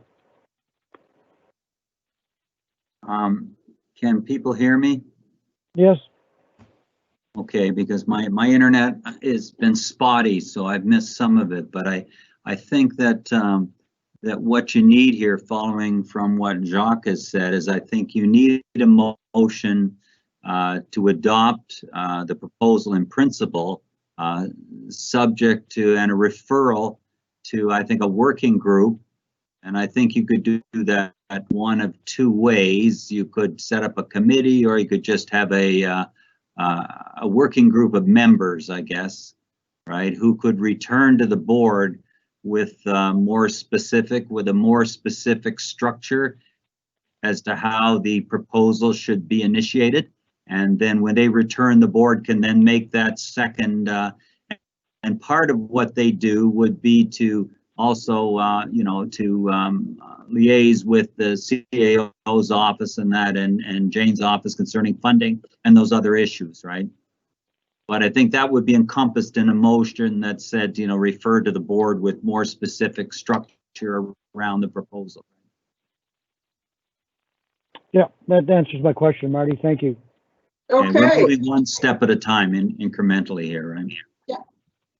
Any other questions at this point in time? I have a question. If we have an agreement in principle subject to a working group recommendations coming back, I'm assuming in December, is it possible for L. Jones to continue to identify groups or individuals who would represent various groups to be part of this? Or are we saying that nothing can happen until this group comes back in December? Marty, I think that one's for you. I know what my answer will be, but I'll defer to the ultimate. Well, I guess that again is up to the it's up to the board at this moment, how they want to, do they want to send this to working committee and the working committee to come back with some detail as to how to move forward? Do they want to parallel that with authorizing authorizing L to go ahead and do some work? That's a matter for the board, I think. Because effectively we haven't had any debate on this even at this point. And I think Jacques' point was well taken, that basically, it may be you're looking for that framework from this working committee before you can really have that debate. You want it to be an informed debate going forward, right? So, but you can, it's within your power if you want to send, if you want to have some work done in the meantime that parallels the working committee. Was that what you're going to say, Natalie, or? Yeah, no, I'm with you on that. I think, it's up to us to decide, as Carol said. In my mind, there's a sort of two basic questions.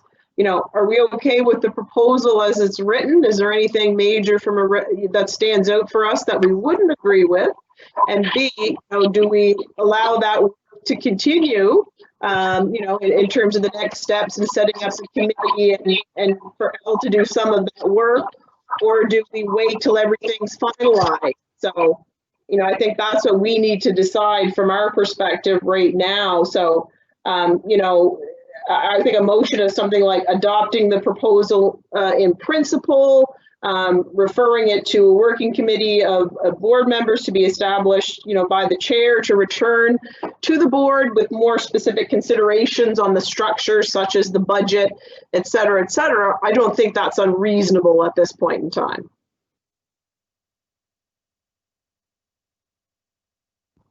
Is anybody prepared to make a motion at this point in time? Oh, Marty. And Natalie, if you wanted I know we've for good reason sort of set aside timelines, but it may be, you could put a timeline on that if you wanted, if you're moving one step at a time, possible. I think given what Elle's talked about in terms of time to set things up for January, that would allow us to come back with the December meeting, have an update on where things are at from her perspective, and then also to have some work done on our end. So I think it would align quite nicely. Agree. So is there a motion? Can I see that motion in the chat, please? There is no motion, Tony. I was speaking in general about what I think should be included. So No, I understand that. Someone Can we has- vote on it? Can we see it in the chat? That's all I'm saying.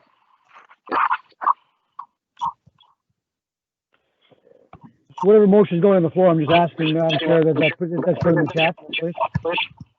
Yeah, so what I'll put in the chat is just the points that I made. It's not a motion, because as the chair, I can't make the motion.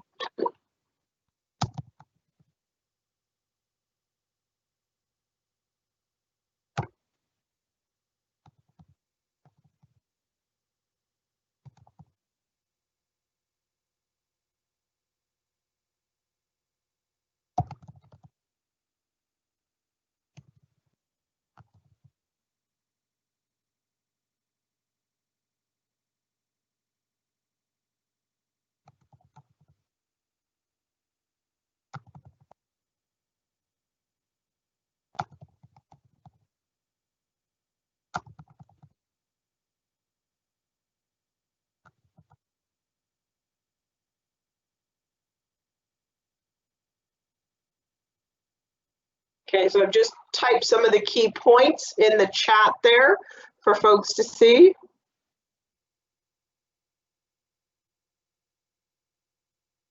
So it's really about adopting the proposal in principle, striking the working committee to be determined by the chair of board members to determine the composition, working committee to determine by the chair, which would be comprised of board members that would work on the specific issues such as budget and others to bring back to the board for approval, but still allow Elle to start the planning work and the reach out to community members in the meantime.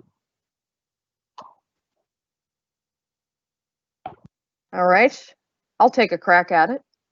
Sure. I would like to move a motion that we accept in principle the proposal from the Committee on Defunding the Police and strike a working committee of the board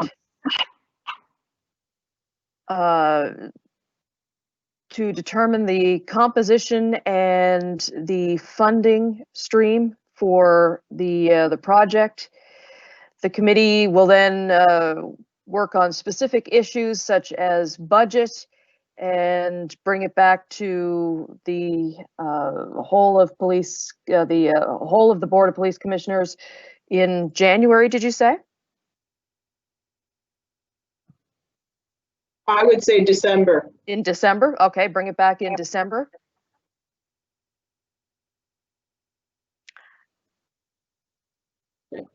I don't know who's recording for the clerk's office.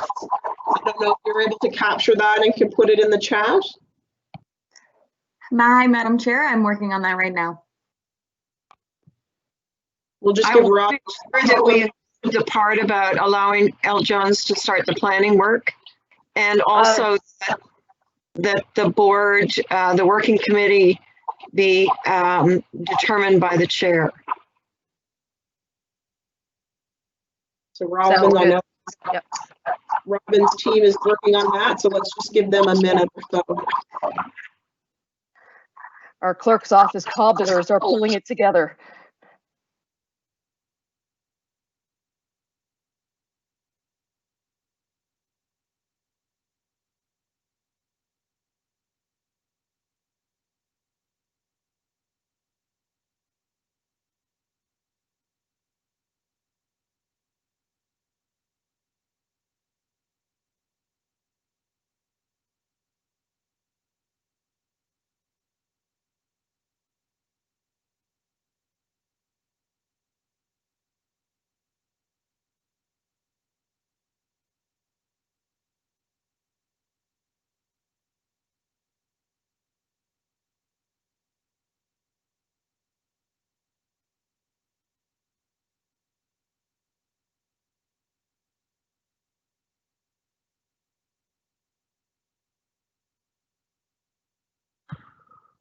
It's hard to type when people are looking at you, so kudos to them.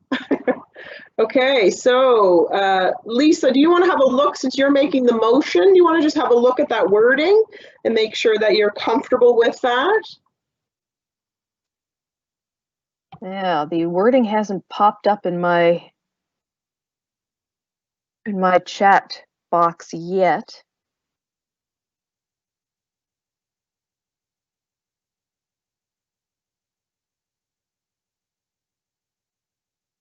Oh, can't hear you, Natalie, sorry.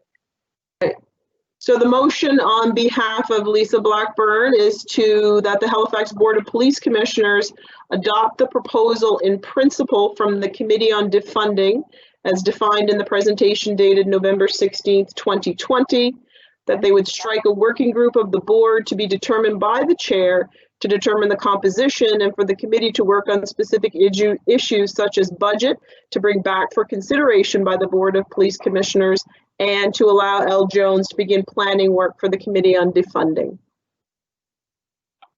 All good. That has been moved by Lisa. I see that seconded by Carol.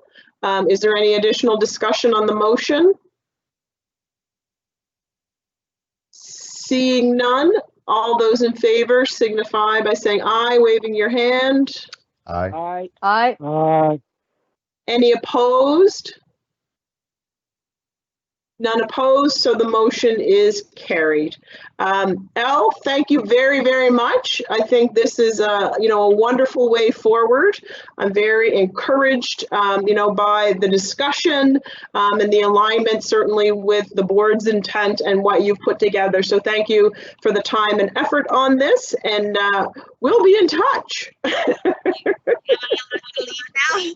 I actually teach, so I'm going to leave you.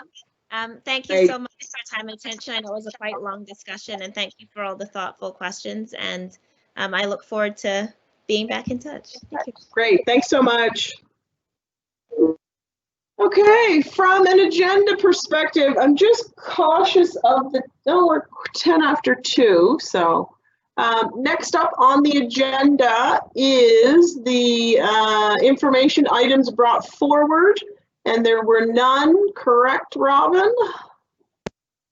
That is correct. Great.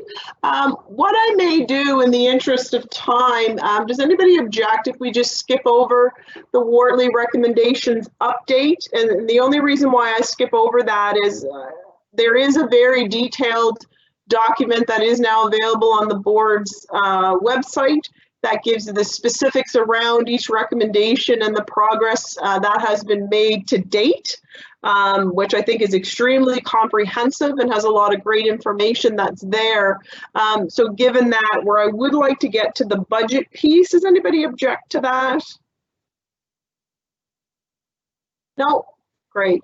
So let's move on to item 10.1.2. Now, Janice, were you able to rejoin the meeting? Yes, I'm here, Chair. Okay, perfect. So we'll move forward with the RCMP request for the 2021-2022 budget. Chief Gray and Inspector Pepper, if she's there. Yes, she is here with me. Great. It's hard with this screen. We're trying to social distance, so as it were. I won't reiterate all of the information in the package that was sent out, but when it comes to the current fiscal year, some of the highlights, which would articulate why we are currently under budget in regards to our total overarching budget. But of course, the overtime and the O&M is that when COVID first hit, all of the RCMP employees and regular members were given a leave restriction. And so the overtime costs were drastically reduced. Now that the restriction has been lifted, of course, our members are now able to take some leave, but we will have definitely some savings in that regard, as well as because we were fully staffed, or again, nobody was on leave when it came time for operational files and such, and because of COVID, we were restricted in that way as well. So monies that would previously had been spent on operational and investigative techniques, obviously were not, because the crime rate at that time had decreased. So that has a small impact on our O&M. But that basically articulates our budget has been pretty much the same over the last 3 fiscal years. And as you know, the division, we don't get our budget letter from the province until after April 2021. Therefore, these are forecasted for now. If I can go over to the funding request, before I go into that document, the Halifax District, we've been conducting an HR assessment now for several months of every position that's in our district. Within this evaluation, we've been examining both regular members, public service employees, as well as other civilian employee positions and their roles and responsibilities. The audit has included several levels, including succession planning, civilianization, training and efficiencies and operations. Of course, primacy of operations is our mandate. We will no doubt in the future present a new organizational chart for the board for your information with potential future human resource asks. However, we've identified the most pressing and high risk as the one before you. There's no strategies currently available to us presently that would mitigate this request. So with, through you, Chair, if there's questions in regards to this position, I'm happy to answer it. I don't really, if there's a need to go through it, considering it was provided to the commissioners ahead of time, not to mention this was also the ask that was presented several months ago to the board, and it was deferred until this time. So happy to answer any questions, and also happy to go through the description if you see the need for that, Chair.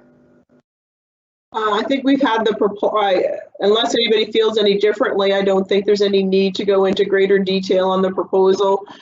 We have discussed it, I think, a couple, 2 or 3 times from a board perspective, and really all that's changed is the timing at this point in time. Unless anybody feels any differently about it, what I'll do is maybe just proceed to questions, and I'll change my order again. So Carol, you'll be up first. I have no questions. Thank you. Thanks, Carol. Carlos?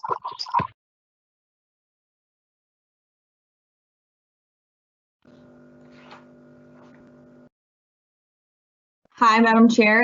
Carlos had to leave. He had a meeting. He has another meeting at 2:30, so he is out of this meeting.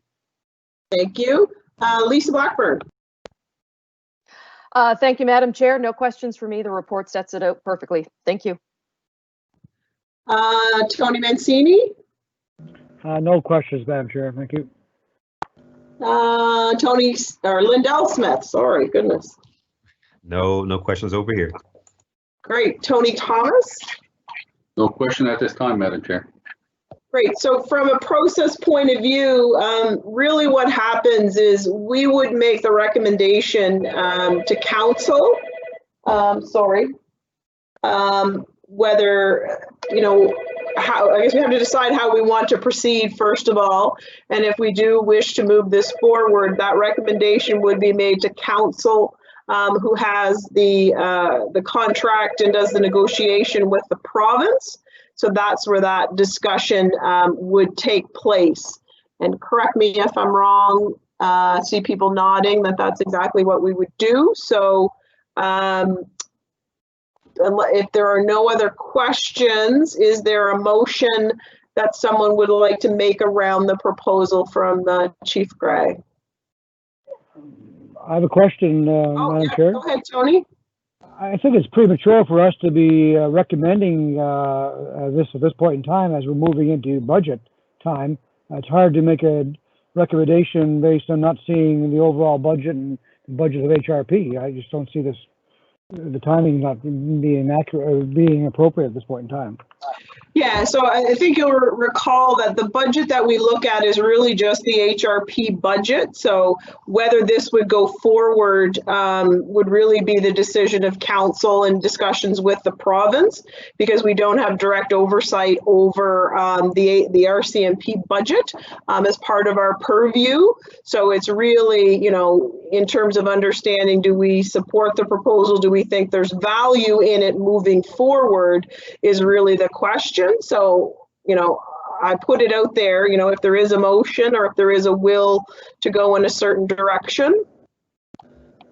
Again, I think it's it'll be perceived that it's a recommendation from this board. I just don't think the timing is right. I think we need to move everything forward around the same time. Just my 2 cents worth. I don't know what my colleagues think about it.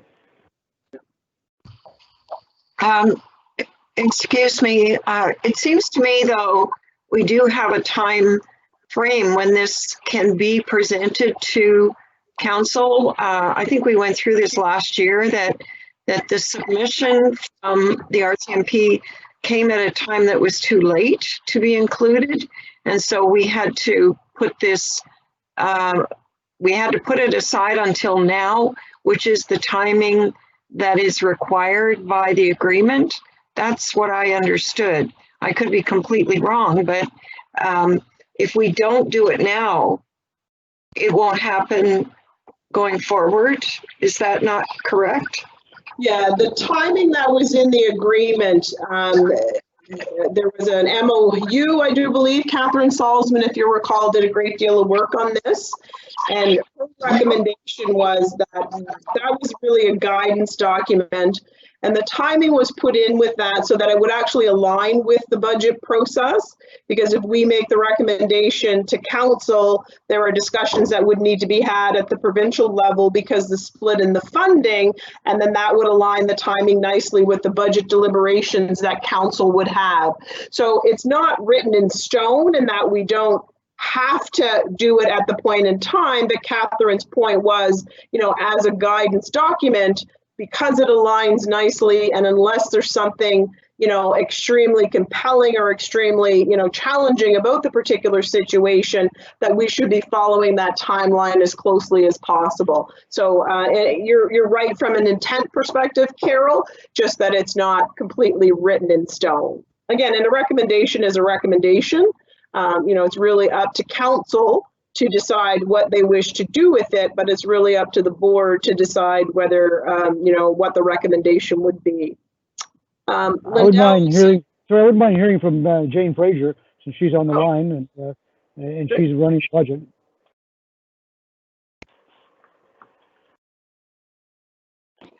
Thank you, Madam Chair, through you to the commissioners.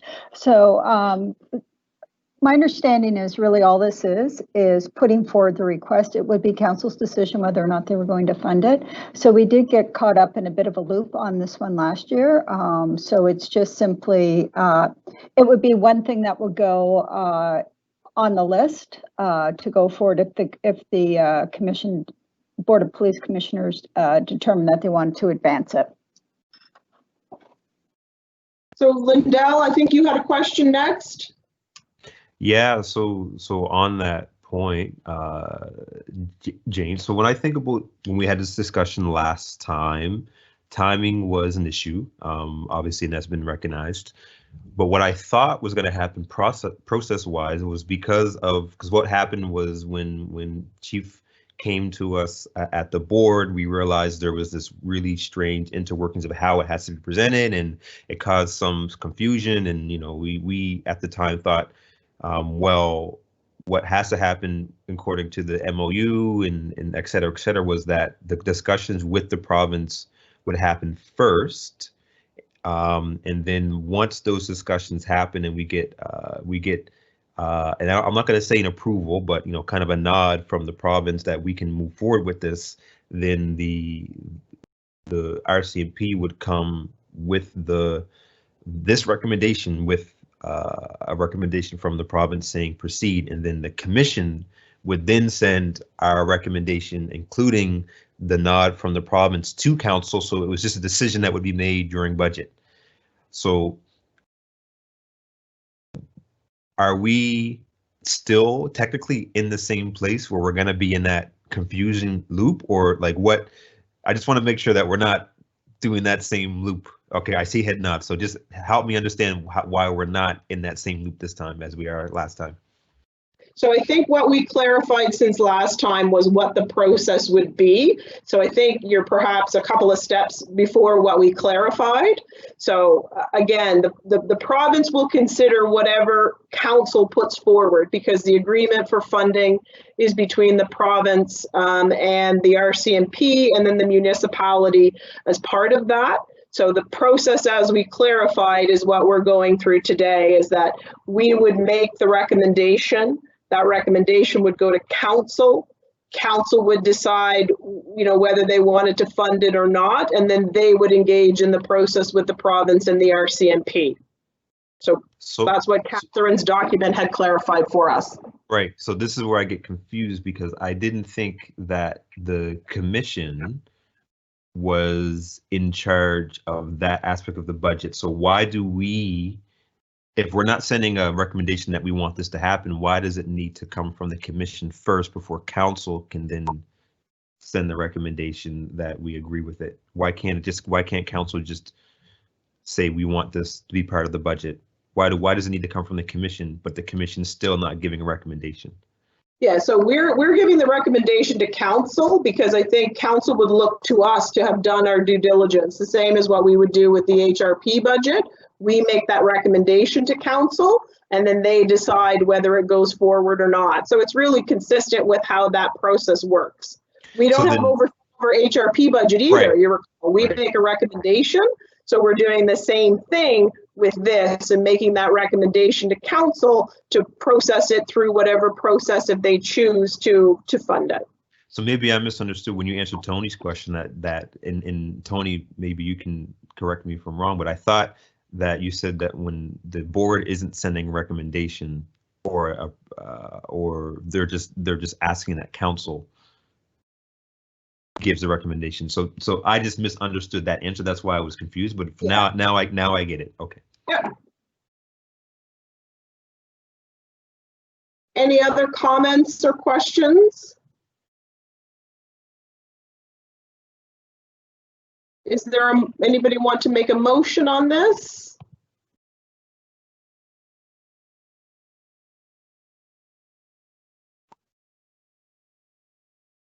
I'll make the motion. I just need some help with wording. Yeah, it's in the chat there, Carol, if you want to take a look. Oh.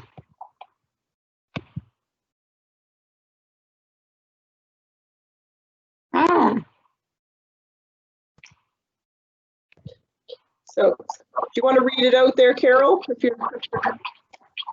I'm not seeing it all, so I'll read it out then.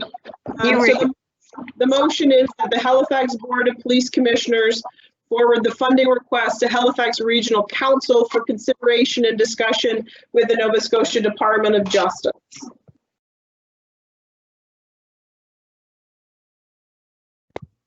You're muted, Carol. I'll make the motion.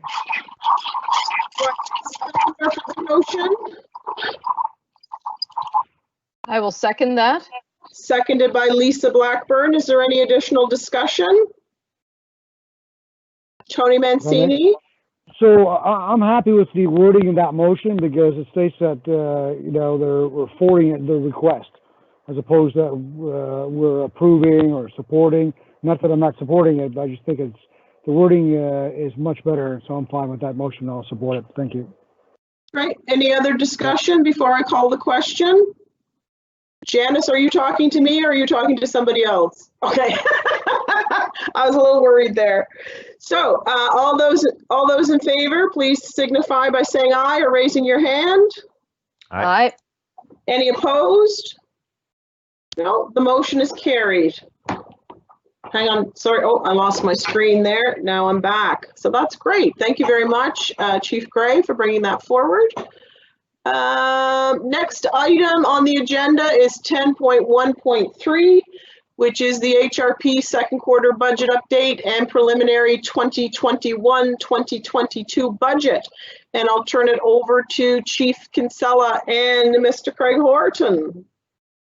Thank you, Chair Borden, and I'll call up Craig to provide the first part of the presentation on second quarter operating financials.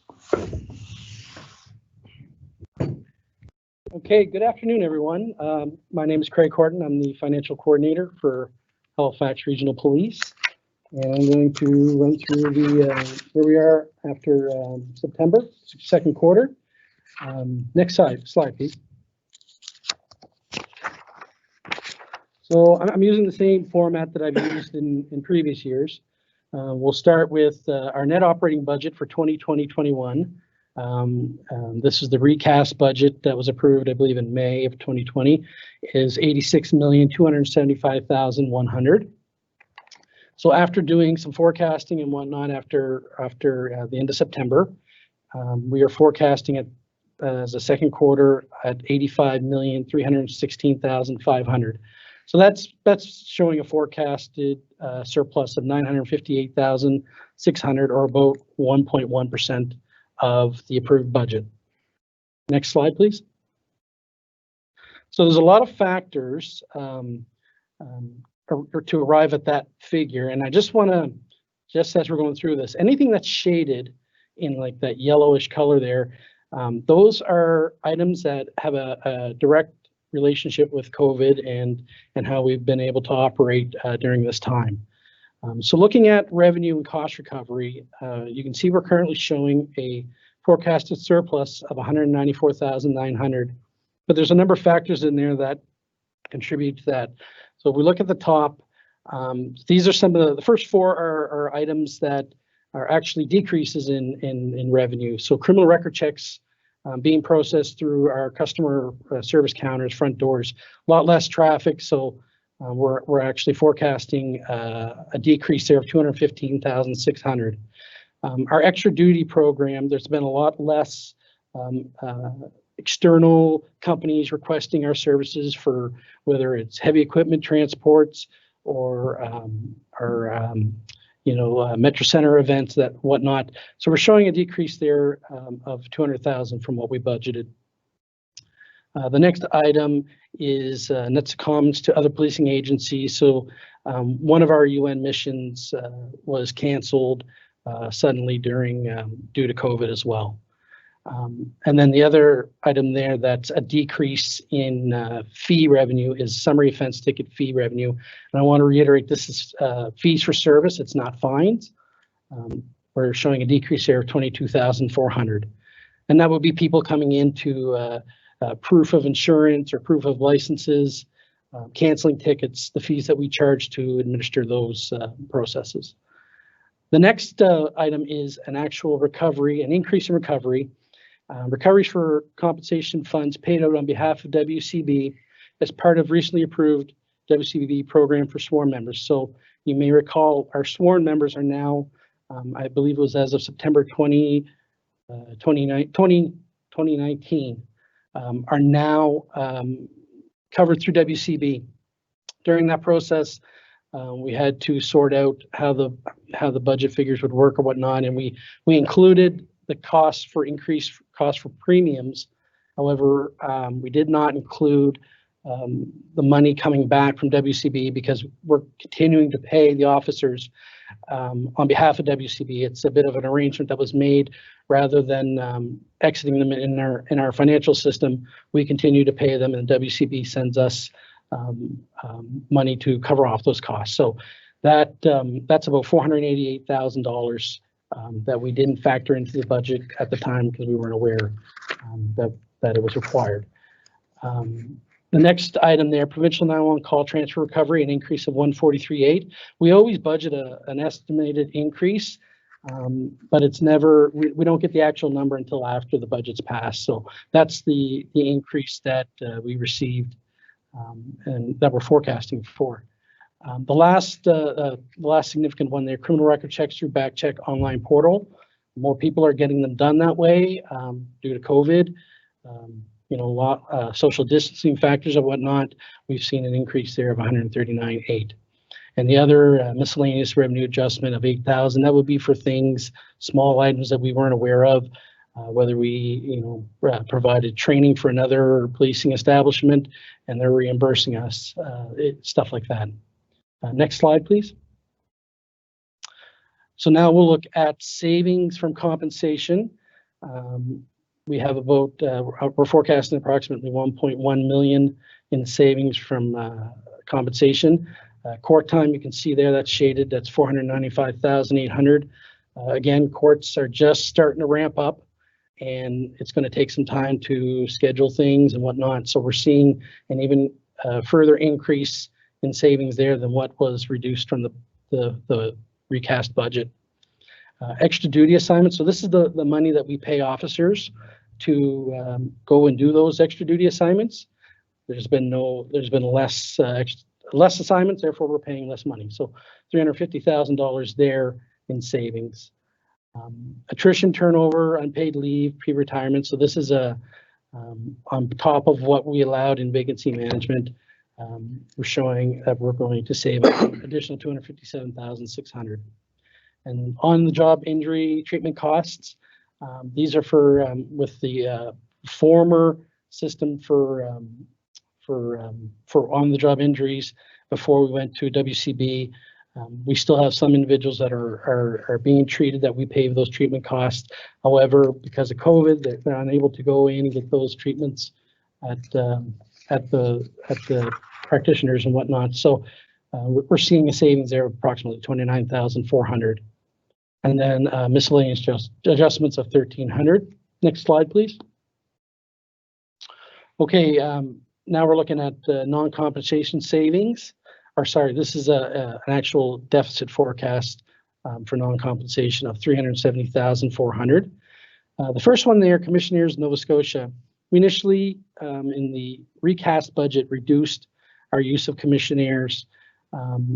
That was the plan, and after several months of operating and whatnot, we've determined that we had to bring some back for operational demands, and there might have been a timing delay in when we actually reduced that number, or when we reduced the number of commissionaires. So we may have short-sighted the how much to reduce there. So we had to show a deficit of $315,000. So we're bringing. Basically saying that we're going to spend $315,000 more on commissionaires for the fiscal year. Unforeseen legal costs, these would be settlements. We're looking at $250,000 deficit on that. Internal extra duty jobs, so these would be jobs for whether it's festivals or whatnot that the city's putting on. This is a credit. It's done through journal entries to put the money back into our account, but we're seeing that there's not as many jobs. So that credit has been reduced by $108,700. Next one, $95,200. That's consulting fees related to the new headquarters study. There were some invoices that came in for that, but that's actually offset. You can see down further below from contribution from the strategic reserve.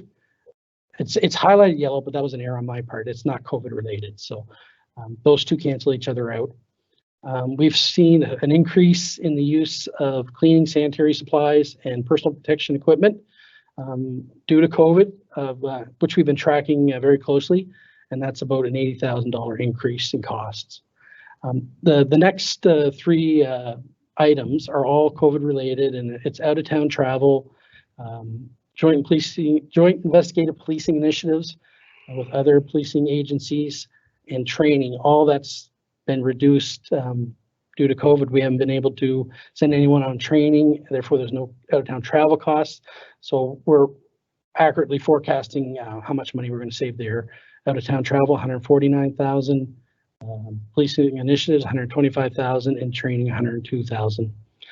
I mentioned the offset from the strategic reserve to offset the consulting fees for the headquarters of $95,200, and then there were some miscellaneous adjustments of $7,000 to finalize that number of $370,400 for non-compensation items. Next slide, please. So just to summarize, we're forecasting a surplus in revenue cost recovery overall of $194,900. Savings and compensation of $1.1 million, $34,100, and a deficit in non-compensation of $370,400. Those three numbers total a forecasted surplus of $958,600 for the current fiscal year. And then just to put a little more context to it, I put a couple other points there. The money coming back from WCB is a big factor. It's over 51% of that forecast of $488,000. That will be added to our budget for next year, and that will take care of that. And then the last one is the summation of all the shaded areas that are have COVID impact of 302,900, which is about 32%. Those two numbers, those two significant factors, is 83% of that forecast. Next slide. And then we always focus on the commissioner's budget just to see where that is. The 2020-21 net operating budget was set at 13.9. The forecast after second quarter is 11.5, so showing a surplus of 2,400. Next slide, please. And just to see what's been spent, not much to date. The only thing gone through is the membership fee for the governance membership for the Board of Police Commissioners. That was $4,300. I'm pretty sure there's more that's gone through since in the last month. So when I do the third quarter update, I'll update that as well. So that's about 31% of the budget spent just on that membership. There's been no travel. There's been no meal expenses or whatnot to date after second quarter.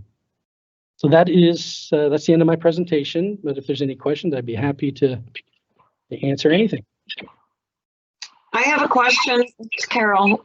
Go ahead, Carol. I was going to start with you anyway, so you're good. Thank you. I had to jump in quickly.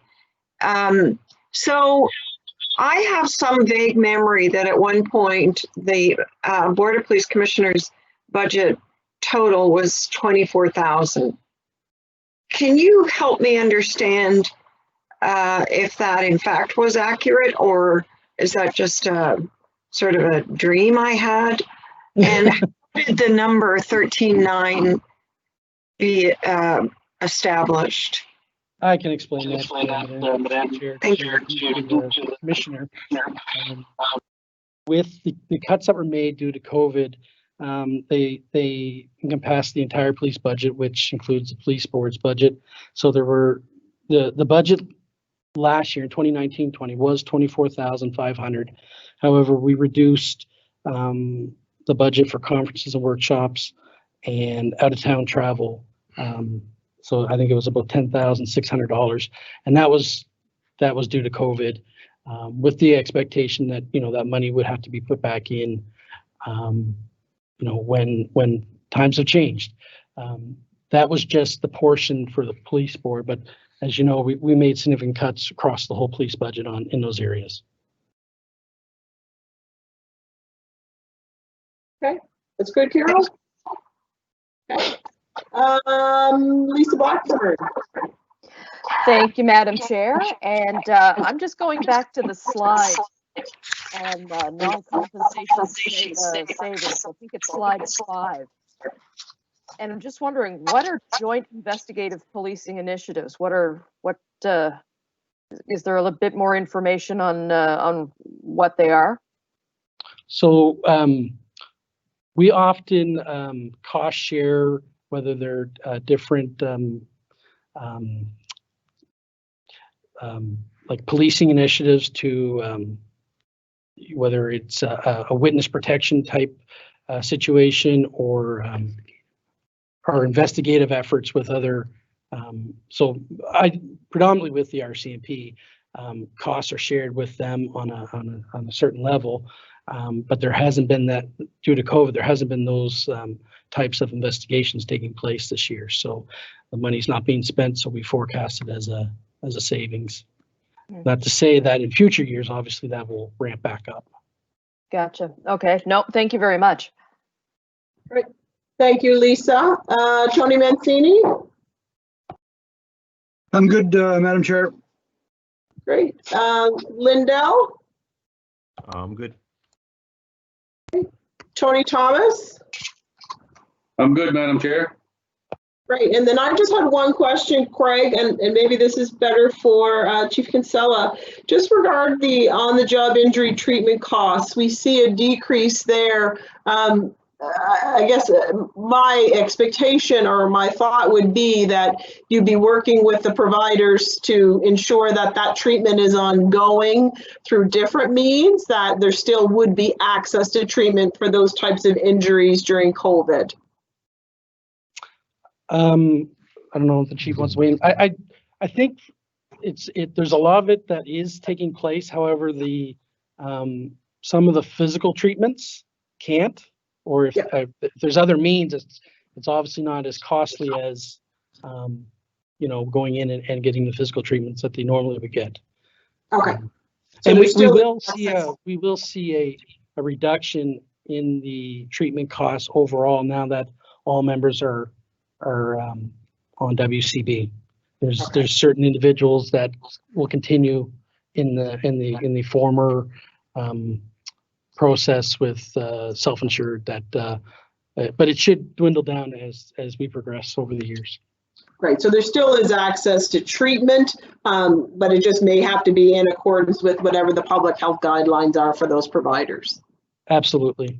Okay, no, that's good. So that's great for an update as to where we're at. When it comes to 21-22 budget,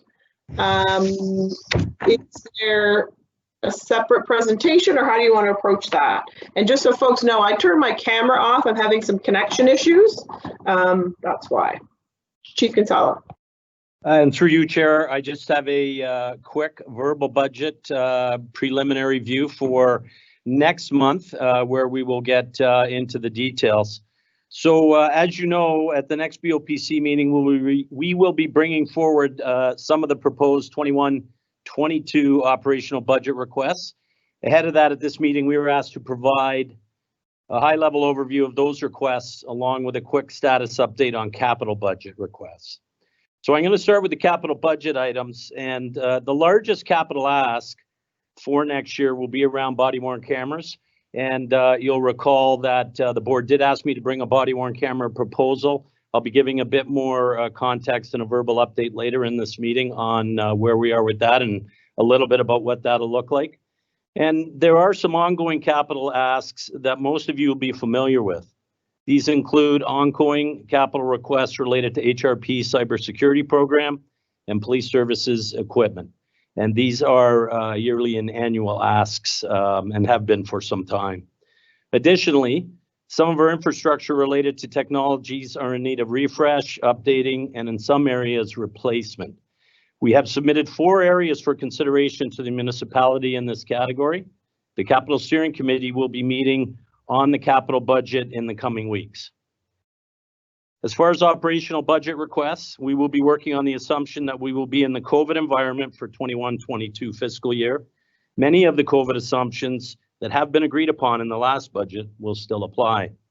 In addition, there will be a couple of asks for increased civilian staffing in areas of vulnerability, as well as in those areas where we need some crucial organizational capacity.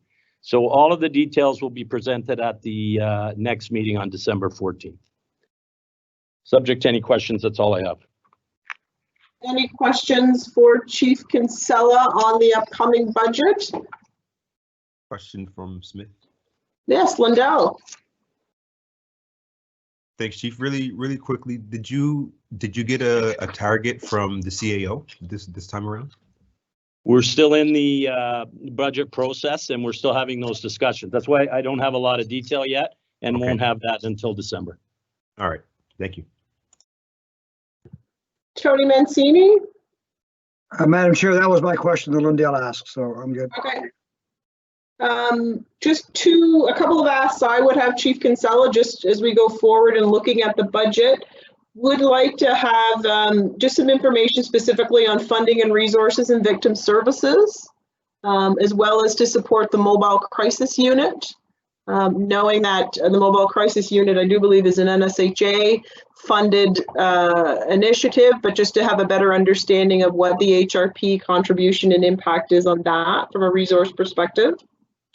And also just some discussion on training. I know it's a challenge with COVID from, to maintain previous training levels and programs, courses, etc., but to have a sense of, how we will be moving forward in 21-22 from a training perspective, around some of the sort of the current topics would be helpful. Yeah, and that's a good point, Chair. We will have some suggestions on how we can move forward as an organization. And just a quick comment on training, the adequacy-driven training, use of force and all those kind of things. We do maintain that on a regular basis. And the travel, as mentioned by Mr. Horton, and our inability to travel has really hampered us in our ability for, new training courses, putting people into new positions. But that's not unique just to us. It's being experienced by all police services. So I'll have more information for you on that in December. Great. Sorry, I got booted there, but I'm back. Any other questions or comments for Chief Kinsella? No, great. Thanks very much, Chief.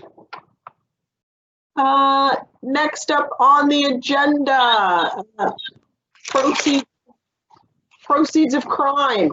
So Chief Kinsella, Chief Gray, and Inspector Pepper. Now, I just want to do a time check. Just want to ensure that people are okay to continue. I do have a 3 o'clock meeting, but I'm able to continue a little bit beyond that. Folks are okay to continue, or does anyone have to leave? Madam Chair, I do have to leave, but I would like to see if we can move up 10.1.7, updating the body-worn cameras pilots programs. Before I leave, I do have to leave at 3. Yeah. Actually, do you want to do that right now, Dan? Sure, if that's the will of the group, absolutely. Thank you, Madam Chair. Fairly quick. Thank you.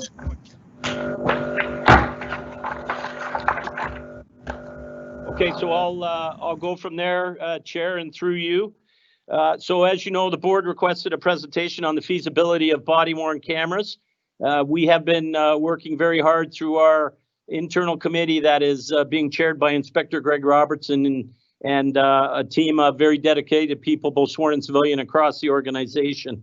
One of the things that we can agree on with a lot of people who have already spoken on this is that body-worn cameras can play a role in ensuring transparency and accountability, and they can assist also with the corroboration of evidence. It would be a significant undertaking to adopt the technology, but we believe, based on what we've seen in other jurisdictions and successes that they've had there, that it will have a net positive effect for our organization here with HRP.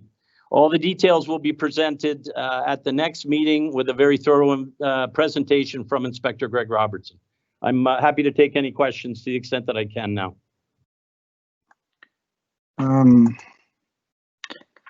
Just maybe before that, Chief Gray, was there an update from the RCMP as well? Yes, I have an update. Did you want me to go ahead? Okay, through you, Chair. Further to Chief Kinsella's comments regarding body-worn cameras, we already know that they help gather evidence, increase accountability, gives a first-person view of what the police officer encounters oftentimes in highly dynamic, intense situations. The RCMP is examining the use of body-worn cameras. This includes considering privacy, procurement, video storage, cost, technical requirements, etc. This process is important, obviously, to get it right, and therefore it will take some time. Currently, body-worn cameras were approved and deployed in Iqaluit. The purpose of this limited deployment is to gather a variety of information, including, but not limited to, the community needs and concerns, RCMP use policy, RCMP training needs, and video use at trial. This is a small division within the country, and they examined that use that division for that purpose, but also because of the weather conditions and the use of the equipment. The information will help inform the broader rollout of the body-worn camera across the country for the RCMP. This pilot does not replicate nor duplicate any equipment, process, or system that the national program is in the process to procure. So we have other equipment procurement going on at the same time. The pilot is using equipment that the RCMP already has, and generally we use it for rapid deployment to public order events. We've been using body-worn cameras for public order events for several years, and as such are building on those best practices. This pilot is 3 phases. they're assuming that third phase, which will be the completion and the report, will be by mid-February 21. They've also, V Division, as Iqaluit is called, has already developed a 4-hour training program that covers all the basic uses of the body-worn cameras, the process to manage the video, policy and privacy implications, and is being delivered to the members in Iqaluit as we speak. Also, the National Crime Prevention and Indigenous Policing Services and the Operational Research Unit for the RCMP are leading the engagement and evaluation processes. Posters, pamphlets, and media campaign are also underway to notify our local communities of the use of our body-worn cameras. Methods of evaluation are being finalized, such as feedback through an online and paper survey, not to mention community meetings. Thank you, Chair. Tony, did you have some questions? Quick question, Madam Chair. Thank you, Chief. Thank you very much. I have tons of questions, but obviously you're going to give us more detail in December. Is it premature to ask about a price tag at this point in time? Through you, Chair, to the councillor, it is only because there's going to be a number of options presented, and there will obviously be some discussion around that. And, you have to consider the size of our service versus the size of other services locally.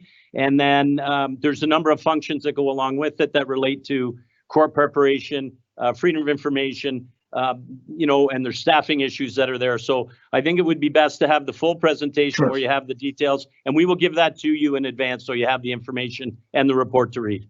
No, I appreciate that, Chief. I'm fine with that. Thank you, Madam Chair. So. Oh, you're muted. Can't hear you. All right. Any other questions for either of the chiefs on the body-worn cameras? No, so just from a timing perspective, we have a couple of people that do have to leave again at 3. So what I'd like to do is perhaps wrap up at 3. Just two more quick announcements that I did want to get included as part of today's meeting. Item 10.2.3. So just 2 announcements to let people be aware of. I've taken on a new role here at government, which is going to severely impact my flexibility from a schedule perspective. So I will be looking at potentially wrapping up my responsibilities as chair round about the end of the year. We've sort of looked forward a little bit because I know there will be some changes potentially to the councillors that serve on the board after the terms are up in November 30th. So I certainly wanted to make sure that we had enough time to allow for that to happen, as well as making sure that we're in a good shape going into the budget discussions that will happen starting early next year. So I just wanted to make folks aware. I certainly do intend to continue on with the board, but we'll either, have to be looking at stepping down from a chair perspective or looking at how we can, realign some of the responsibilities. So I just wanted to let folks be aware of that, give some thought to whether, you may be interested in pursuing the chair position. Wanted to give folks lots of time to be able to do that and not certainly make it put us in a bad position from a timing perspective. So just putting that out there for awareness. The second thing is Robin Dean. Sorry. No, I was just saying Robin. I've got a weird echo. Is everyone muted? Okay, just letting you know as well that Robin Dean, this will be Robin's last meeting with us as a board. I must say, I don't know that folks have a great appreciation for how much goes on behind the scenes in preparation for these meetings and tracking the activities that need to be done, in keeping everything on track so that it does run smoothly. And all of that really I put at the feet and as a great responsibility that Robin has done for us over the time that she's been with us. I cannot thank her enough. We had a great working relationship, and she certainly was always available and always accessible.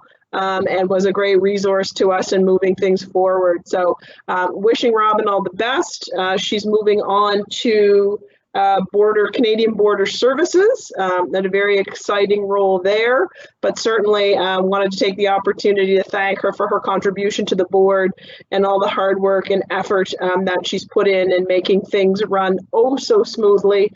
She's kind of like, you know, the iceberg, you see the tip of the iceberg, but you don't see the big massive stuff that happens underneath. So thanks, Robin. Wishing you all the best, and you know, who knows when our paths may cross sometime in future. So thank you. And yes, Thank you so much, Natalie. yeah. So at this point in time, what we'll do is defer the other items that we did not get to on today's agenda to the next meeting. Reminder that the next meeting has been changed to December the 14th. Chief Kinsella very graciously reminded me that we were in Christmas week, and that might be a busy week for folks. So we've adjusted the meeting date, and we'll be adjusting the agenda review if it hasn't been done already. So thanks, everybody. Apologies for running short today, but appreciate your time and effort. I think we've done some great things here today, and I look forward to what happens next. So. And as I always say, do I need a motion to adjourn the meeting? I never remember. I do. Move. If I could have a Lindell. motion to adjourn. Thank you, Lindell. Seconded by Second, Kim. Mancini. All those in favor? Aye. Aye, none opposed. Thanks very much, everybody. We are adjourned. Thank you. Take care. Bye-bye.